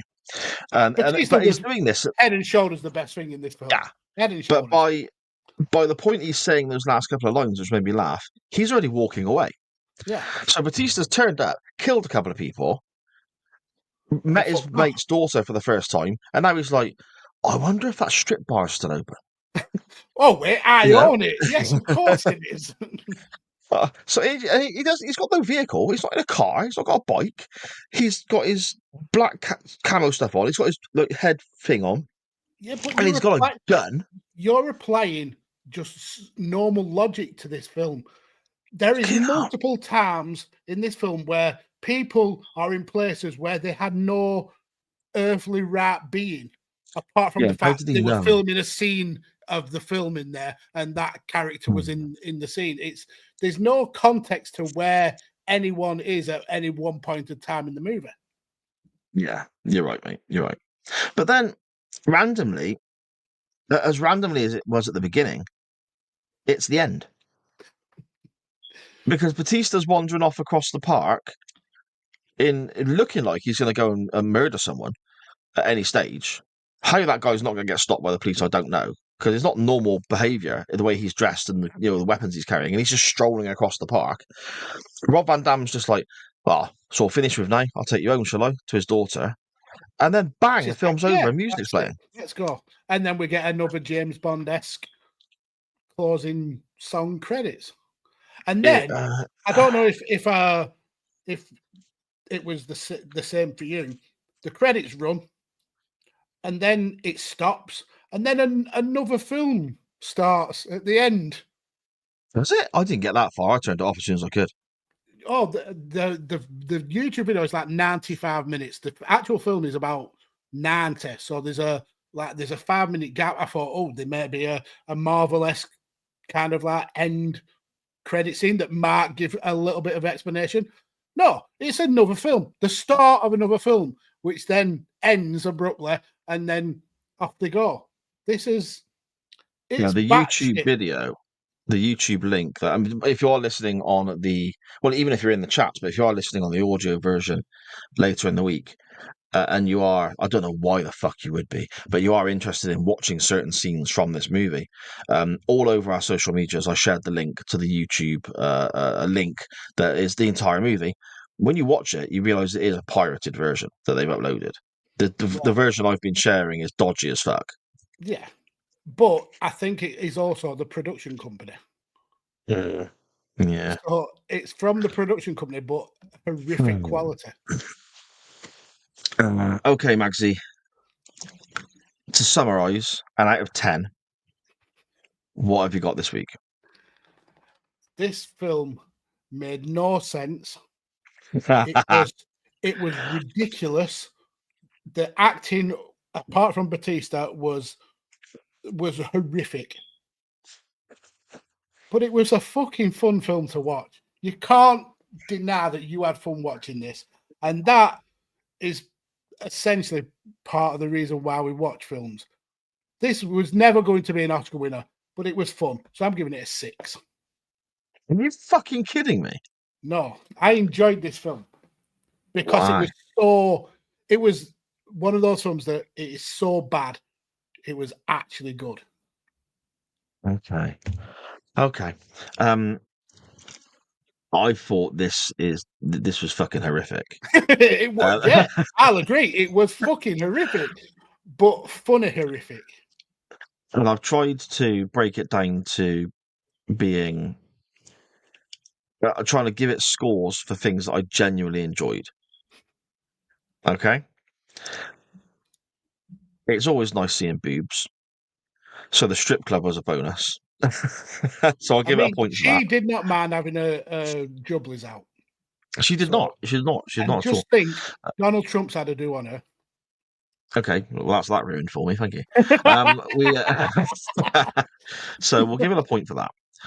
I think in a 10 years out of date way, because this film was made in 2008, as you say, or 2010 or whatever. 2010. It's got a weird early 2000s heavy metal vibe to the soundtrack. And the soundtrack, not all of it, some of it's a bit ropey, but quite a bit of the music they play in the background of certain scenes, I quite enjoyed. So, and I've enjoyed a couple of songs by a certain band who did play songs on. I've never heard of them before, but I listened to a couple this afternoon, and they're okay. Not great, but they're okay. So I'll give it another point for the music, and I'll give it a point for Dave Bautista. So I've got 3 out of 10. That's where my generosity ends. You're selling it a little bit short, but Really? I understand why. But I think if you turn your brain off, this was a film that was horrific, badly acted, but fun to watch. Yeah. Okay. Fair enough, mate. Fair enough.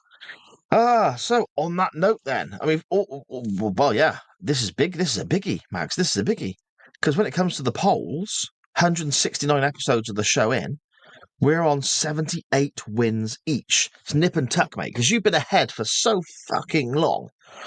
You know, it's nip and tuck now. So it's where? ebbed and flawed. There's been times when I've had multiple wins in a row, and then you've had multiple wins in a row. So it has ebbed and flawed a little bit.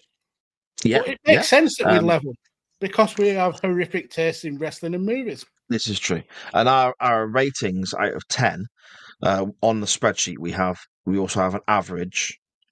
You know, again, looking at all the ratings we've given everything, I think yours is at 6.87 and mine's at 6.85. So again, incredibly close. The only stat that really blows my mind is the fact we've had 9 draws. Now that is some fucking dodgy bullshit by these fuckers who vote for us. That is dodgy as fuck. I'll say it. Don't do it. So, using this movie, Wrong Side of Town, where would you like to go next week? How are you going to link this movie to something to watch next week? I think in a world of sanity, I have got this in the bag. So there is a way that you describe a movie like this. Straight to DVD. That's what it was. Yeah, there's no way this got a cinema release. No, it didn't. No. Back in the day, it would have been called straight to VHS. Now you think of VHSs, and you try and slowly strong arm your way back to wrestling, and you think of the kings of straight to VHS, Coliseum Home Video. Now, in this era of Netflix on having the rights to WWE, there has been a little gem that sprung out of the concrete, and that is the YouTube channel WWE Vault, where every single day WWE are putting little gems on there, like matches that we haven't seen for ages, documentaries that haven't been put onto Netflix that was available on the network. But we've also been getting a lot of very British centric content, and one of the videos that was actually put up this week was something that any wrestling fan of our vintage will appreciate. Harken back to the days when you were a kid and your parents would say, "We're going to pub tonight. You need something to keep you entertained. You can get one video from the video shop." And you'd go down and you'd look and you'd see the Royal Rumble double pack, or there'd be a Survivor Series double pack, or the one that I particularly went for multiple times, WrestleFest 91. Oh, okay. That's been uploaded to the WWE Vault channel, the full Coliseum home video of WrestleFest Really? 91. It's an hour and 51 minutes of glorious early 90s hidden gem wrestling. And the video is hosted by Macho Man Randy Savage. So I want to go straight to VHS, WrestleFest 1991, and get back to some good old bloody wrestling. The whole thing? You want to look at the whole thing? Yeah, I mean, we don't have to deep dive every match. It's not like matches from the fucking 90s were to the point where you need to analyze them. But yeah, let's watch WrestleFest 91. Oh, that's a great show. And again, I'm always trying to think, where do you go next? Linking out from that. Options. So just to sweeten it, some of the matches on there are Texas Tornado versus, who did he fight? He fought anyway. Texas Tornado's on there. Rick the Model Martel versus Greg the Hammer Valentine. And the PS de Resistance, the Heart Foundation versus the Legion of Doom. Oh, Why? Oh, I've got shivers. I've got actual shivers. Sadly, I got to put something up against it, mate. WrestleFest 92. Go with that. Yeah. Okay. I imagine that'll have a bit of Shawn Michaels in that, actually. WrestleFest 92. But anyway, Shawn Michaels is in this one. I think he's in 2 matches. Yeah? I think so. He'd have still been in the Rockers then, though, wouldn't he? So yeah, he was in the Rockers. Yeah. Not saying that's a bad thing, but you know. Speaking of Shawn Michaels, funny enough, he's involved in my link because he is my favourite wrestler of all time. I think he's the greatest to ever do it. So I started thinking about people in this film wrestling Shawn Michaels. There's surprisingly enough not many Stormy Daniels matches versus Shawn Michaels from Survivor Series 2003. Do you know? Oh my God, Magsy, that's surreal. I've picked a match from Survivor Series 2003. Oh, for the fucking love of God! It's against Rob Van Dam, isn't it? Shawn Michaels versus Rob Van Dam. My link, what I wanted to do was RVD versus Shawn Michaels, because again, Van Dam's fantastic to watch as well. And I thought, I don't remember them having many matches, so let's. I don't think so. Yeah, so I looked it up. They've only ever wrestled one-on-one once on an episode of Raw. Series. Oh. Right? They've actually only shared a ring 5 times in total, including rumbles and all that sort of shit, which blows my mind, considering there was quite a crossover of time where they were both in the company. The match I looked at initially was the one-on-one match where Michaels was world champion, but it ends in a DQ finish, and the cage match got quite a poor rating for it, which was a bit of a surprise for me, a bit of a shame. If it's a Raw match, it's probably not going to be too long. Yeah. But what followed that on the list was a match from 2003 that I looked down the roster on both these teams and I thought, man, that sounds really good. And the cage match rating is incredibly high. So I don't remember much about it, but it must be decent because of the rating that it's been given online by multiple people, I suppose. So what I'd like to go to, the storyline people will remember. It's Team Bischoff versus Team Austin. And the teams are as follows. Team Austin is Shawn Michaels versus Shawn Michaels with Rob Van Dam, Booker T, and the Dudley Boys, with Steve Austin, obviously. And they're taking on Team Bischoff, and that consists of Chris Jericho, Christian, Randy Orton, Scott Steiner, and Mark Henry. And they have Eric Bischoff and Stacy Keibler with them. That's a grim team. There's a lot going on there. And I read a couple of online reviews, just comments afterwards, and they said it's incredibly surprising how good this match is. So I just thought the singles match, probably not a lot of meat to the bone there. So let's use Rob Van Dam as the link and go for the 2003 Survivor Series match. So yeah, that's my option this week, mate. Great option. It's no WrestleFest 91 though, so sorry, it's not even. Probably not. Not even but I would close. be very happy.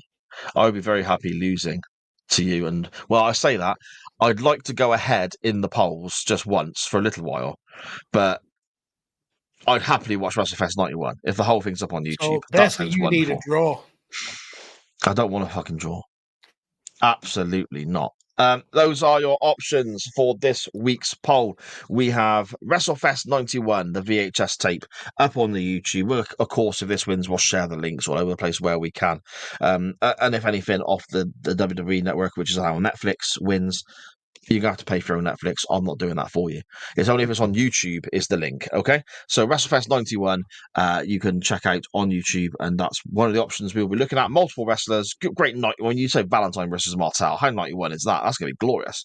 And the option against that is the Survivor Series 2003 match, Team Austin versus Team Bischoff, involving Jericho, Christian, Shawn Michaels, Rob Van Dam, Randy Orton, and multiple others. The poll will be up relatively early again this week, which is what I'm trying to do over the last couple of weeks as well. The audio version of this podcast, I imagine, will be up sometime tomorrow. I'm probably going to get it edited straight after the live show tonight, so the poll will be up very soon. Get voting in it, get retweeting it, and all that good stuff. Get that done as quickly as possible, because the poll will close earlier than it used to as well. I'm trying to close the polls now, if possible, Saturday night, Sunday morning, so it gives Magsy and I a day or two to get together what we're watching before we go live again next Tuesday. And of course, the poll will be available on our Twitter X account at @chain_wrestling. So make sure you're checking that out there. Magsy, should we scan quickly through the chat, and then you have a road story for us before we depart? Oh yeah, I totally forgot about the road story. Yeah, so we've got a pig. Pigsman has clearly watched the film, because he says here, when I watched the film, I'd already done the artwork, and so all I could see was Sire's RVD and Rob Mags as Batista. Then Matt says, that's like asking you, Mags, if you'd be happy with Blackburn scoring an own goal. Yes, it was a bad analogy. I get it. But I was making an analogy of, would you be happy with a draw if it was because of something horrific that happened? Then we've got Matt saying it was Big Vis. And again, he says it was, and it worked for Peter Capaldi. I don't know what worked for Peter Capaldi, being a doctor. Not sure. Okay. Not sure. It was probably relevant at the time. Pig Banner says, all I took from the film is that although RVD was the star of the film, he would have died repeatedly if it wasn't for Batista. Should have let Dave do it all in the first place. Yeah, and that was probably my biggest bugbear of the film. They advertised this as, I mean, Dave Batista was front and center of the movie cover. He doesn't come in until halfway through the film. They advertised that Ja Rule is a big star. He's in one scene before he gets shot. They also advertised that Stormy Daniels is in it. She's in one scene with her jugs out. It was not, these people were not the main characters. It was Rob Van Dam. No, that's it. So it was a very clickbaiter. Matt says, is he meant to be a former Navy SEAL? No, he was Special Forces. He had a card and everything. Matt then says, comparing this to the Warriors is like comparing the hardcore evening gown match at King of the Ring 2002 HBK versus The Undertaker at Wrestling. Yeah, it wasn't, it took elements of it, but did them incredibly badly. Pigs Banner said, this film could have easily been saved if they'd recast one of the main characters and would have transformed it by replacing RVD with Shane McMahon. Shane McMahon. I thought RVD was okay. It was just RVD. That was the thing. Yeah. It was literally, that was his character. He wasn't any different to the person he was in wrestling. It's literally the same character. King Pigsbanner says Joro was a punk ass bitch. Booker T would have been better. Absolutely would have. Pigsbanner also says he was injecting penicillin so he doesn't get rabies. Too late. This film gave him rabies. Absolutely gave him rabies. And then when you said people who want to watch scenes of this film, Pigsbanner says, no, you can't watch certain scenes. It's all or nothing. Pigsbanner gave it a 2, and that was only because we were in it, which we weren't. He put us in it. So essentially, he's giving it a 0, which is absolutely shocking. And then, good shout for me. Texas Tornado, former RC champion, the very same, Kerry Von Erich. That match wasn't a great draw match. Sorry, sir. Mags wins. And also, it's not a good elimination match. It's only saved by Batista, who is not in the match. Ironically, this film was only saved by Batista, who wasn't really the main star. Punching wood, granted, it was crystal for him. we'll end on that. Cheers, Matt. Yeah. Yeah, there we go. So we've got a video for Wrestling Road Stories now, haven't we? Uploaded it? It's good. I have to find it. These videos have been moved around. I am not impressed with this. I can't find the fucking Road Stories video now.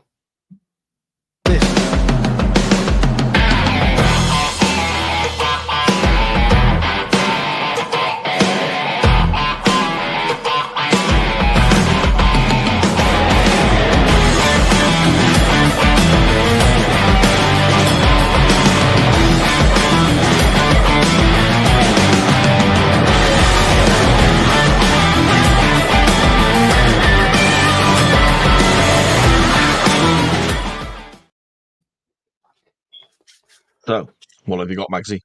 This one is another absolute classic, and I'm sure people will have heard about it before. But that's the best thing about Road Stories; they are instantly repeatable, and you just enjoy them for what they are. So, going back to 1991, December, and the WWF were just about to start implementing drug testing, because obviously the government were chasing Vince over steroids. And the WWF had just finished recording Tuesday in Texas and a couple of TV tapings in the Austin area.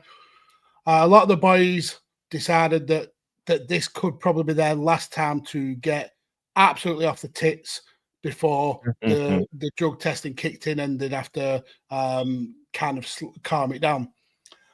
Vince also had the same mind frame, and he wanted to have one last blowout with the boys before this new policy kicked in. So he decided to join them on their raucous night out. So after the recording, the boys went to a local strip club in San Antonio. This apparently was quite unusual because Vince never really partied with the wrestlers at events like this. But he another reason why Vince wanted to take part, aside from the drug policy, was he wanted to improve his relationship with Hulk Hogan. Obviously, there were issues that had been brought up in the steroid trial. Vince also wanted to lock down Hogan to a long-term contract. And there was also pressure from the media for Hogan to kind of like take a sabbatical. Bret Hart was also here, Owen as well, who had just returned to the company. And they were shared one last joint before they headed to the strip club, knowing that it might be their last talk for a bit of for a while. So Bret took Owen with him to the club and was introducing him round to all the guys. Vince turned up to the strip club at midnight, and he was already 3 sheets to the wind, let's say. Patterson turned up with him and said to Vince, "This isn't a good idea for you to be here in the state that you're in." Sergeant Slaughter was also there, and he was given the job of making sure Vince was okay, that he would drive him back to his hotel room and basically look after him. So he was the designated driver. Once Patterson saw that Sergeant Slaughter had that in hand, he disappeared. And then in the strip club were Hogan, Brutus, Mr. Perfect, Boss Man, Hercules, and the Rockers. Vince was very much worse for wear. His tie was hanging very loosely around his neck. Came in, had more drinks, and he was having a whale of a time. Perhaps it was a bit too much of a good time, though, because before he knew it, he was on the receiving end of all the wrestlers' finishing moves. As the night progressed, Vince got more and more drunk, and the words shit-faced were used to describe him. One thing led to another, and somebody got the bright idea to start getting physical. Hogan got the Road Warriors riled up and encouraged them to give him the Doomsday device to Vince. So Animal hoisted Vince up on his shoulders. Then Hawk ran across the bar and essentially clotheslined Vince off Animal's shoulders. Hogan, Hawk run off the bar. I've just gone through that. He thought in midair that maybe this was not such a good idea, and kind of like pulled his punch a little bit and only lightly hit Vince with the clothesline. It was probably a good idea at the time because it meant that Vince wasn't going to get hurt by a full impact. And luckily, Hogan and Beefcake caught Vince when he fell. Bret Hart was not impressed because he clearly loves fun, doesn't he? Bret Hart has always been a kind of wrestler that enjoys like the clowning side of wrestling. He's every party, isn't he? Yeah, he was rolling his eyes and sat in the corner with his brother-in-law, Jim Neidhart. Neidhart said that Bret didn't have the balls to do his finishing move on Vince McMahon, and Vince chirped up saying, "Come on, Bret, let's do it." So Bret ended up giving Vince a heart attack, the famous Heart Foundation finishing move. He then gave Vince then gave Bret Hart a Jack Daniels. Vince ordered himself a double Dewars and ass. And then, according to Mark Jannetty, who probably isn't the most reliable of storytellers, he said that Vince was then put in the sharpshooter by Bret. At this time now, the bar staff had enough and they'd rung the police. But because no one had actually done anything illegal, the police basically just told him the night was over and off they go. So the bar lights came up. Everyone was told that they had to leave. Vince was essentially carried out by Davey Boy Smith, who was actually looking to power slam Vince, but because he couldn't find anywhere that he could do it safely, he just let Vince back to his feet and helped him out of the bar. But there was one person in 1991 who you would expect to be at this bar, and he wasn't at the bar. This was Ric Flair. He's known as the party animal in wrestling. He had booked himself a penthouse suite at the Marriott Hotel. And Owen, Bret, and some of the strippers from the club were making their way to the Marriott. Now, all the rest of the wrestlers just had standard rooms, but they knew that Ric Flair had the penthouse. So Vince went up to the desk clerk and said, "I want the key to the penthouse." Flair hadn't checked in, so the key was still at the desk. Brilliant. So Vince demanded this key, got the key. All the wrestlers went up to the penthouse, and this penthouse had a full bar. Vince was still drunk, and he was then challenging the wrestlers to take him down. And whilst this was going on, Hercules and Mr. Perfect, who is a notorious ribber, took a piss on Ric Flair's bed. Flair was not best pleased with the guys, and it actually took him a long time for him to evacuate the room. But yeah, Ric Flair essentially had to sleep in a pissy bed because Vince McMahon got so tanked up and took everybody's wrestling moves in a night where he wanted the one last blowout before everybody had to get clean. Fantastic, isn't it? Brilliant stuff, man. I love it. I love all these tales. It's great stuff. And you're right, Marty Jannetty is not the greatest source of information. I remind people about the article I wrote about Mr. Jannetty with direct quotes from Jannetty, video of him saying these quotes, he then said that my information was not correct. You tell me which way it goes, Marty. Exactly. You tell me.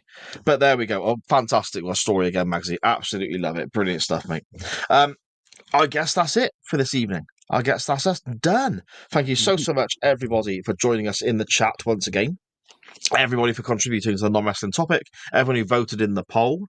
Look out for this week's non-wrestling topic. Well, I suppose next week's non-wrestling topic and poll on our social media accounts later in the week. Probably up in the next few days, I imagine. It'll be up by Friday at the very latest anyway. And you can find all that at chain_wrestling on Facebook and Twitter. But the poll and everything tends to be on Twitter because it's just easier to do it that way. You can also find anything else I'm involved in via the network that carries this show, which is at SJP World Media. And there's so many brilliant shows hosted by brilliant people on that network. We've got Chuck Winchester looking at modern day wrestling week to week. We've got Tyler Peters doing Tyler Talks Music and also looking at different wrestling shows as well, Tyler's Takedowns. We've got The Waiting Room looking at Quantum Leap. We've got the Doctor Who pod looking at, obviously, Doctor Who. Loads of wrestling content, loads of TV, loads of music. And of course, we have The Volley as well, live on Sunday, a crossover with our friends from Good Cop, Bad Cop, looking at the 1966 World Cup final, which is part of a theme of shows, Good Cop, Bad Cop, Good Sport, Bad Sport, Good Cop, Bad Cop co-host with Matt Graham has been doing. So yeah, make sure you're checking that out as well. Just got a message in the chat there as well by Pig's Brother saying, did we plug the new merch? No, we bloody didn't, because I'm fucking forgetful and useless. We have some lovely new merch. A couple of the shows do. We've got a wonderful new shirt for Chain Wrestling, which was made by Pig's Bladders. Absolutely fantastic design wizard. Similar to last year when we had the WrestleMania Goes Hollywood logo. Changed a little bit to be more relevant to Chain Wrestling. WrestleMania this year is obviously in Vegas. They got a wonderful logo, and this Chain Wrestling logo bears a little bit of a similarity to that. Until at least we get a cease and desist and tell us to take it down. Yeah, there we go. It's a tribute. So again, thank you so much to Pig Bladders for that. There will be a link to the Chain Wrestling merch probably in the description of this episode, wherever you find it, and also on our social medias when it is shared on Facebook, Twitter, etc., etc. Make sure you're clicking on the link, having a look. There's merch for pretty much every show on the network. Every time you buy something, whether it's something as simple and as cheap as a sticker, or going all the way up to t-shirts, mugs, and hoodies, we get a little kickback. So you can treat yourself and you can wear some merch. Some inside jokes are on the shirts that you get if you listen to the shows, which are quite funny. And you're supporting the show and the network by doing that. It helps run the network. None of this is free.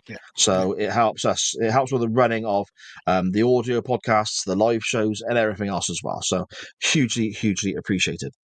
So keep your eyes out on at SJP World Media on Facebook, Twitter, and Blue Sky, and of course at Chain_Wrestling on Facebook and Twitter for all that great stuff. Magsy, I'm done. Where can they find you? You can find me on TikTok at PodFarmerMags. I also have a Twitter. I don't use it apart from this show. That's at PodFartherMags, I think. Your Twitter might be getting a little bit of traction, actually. Oh, well, I've got 18 notifications, but I don't know why.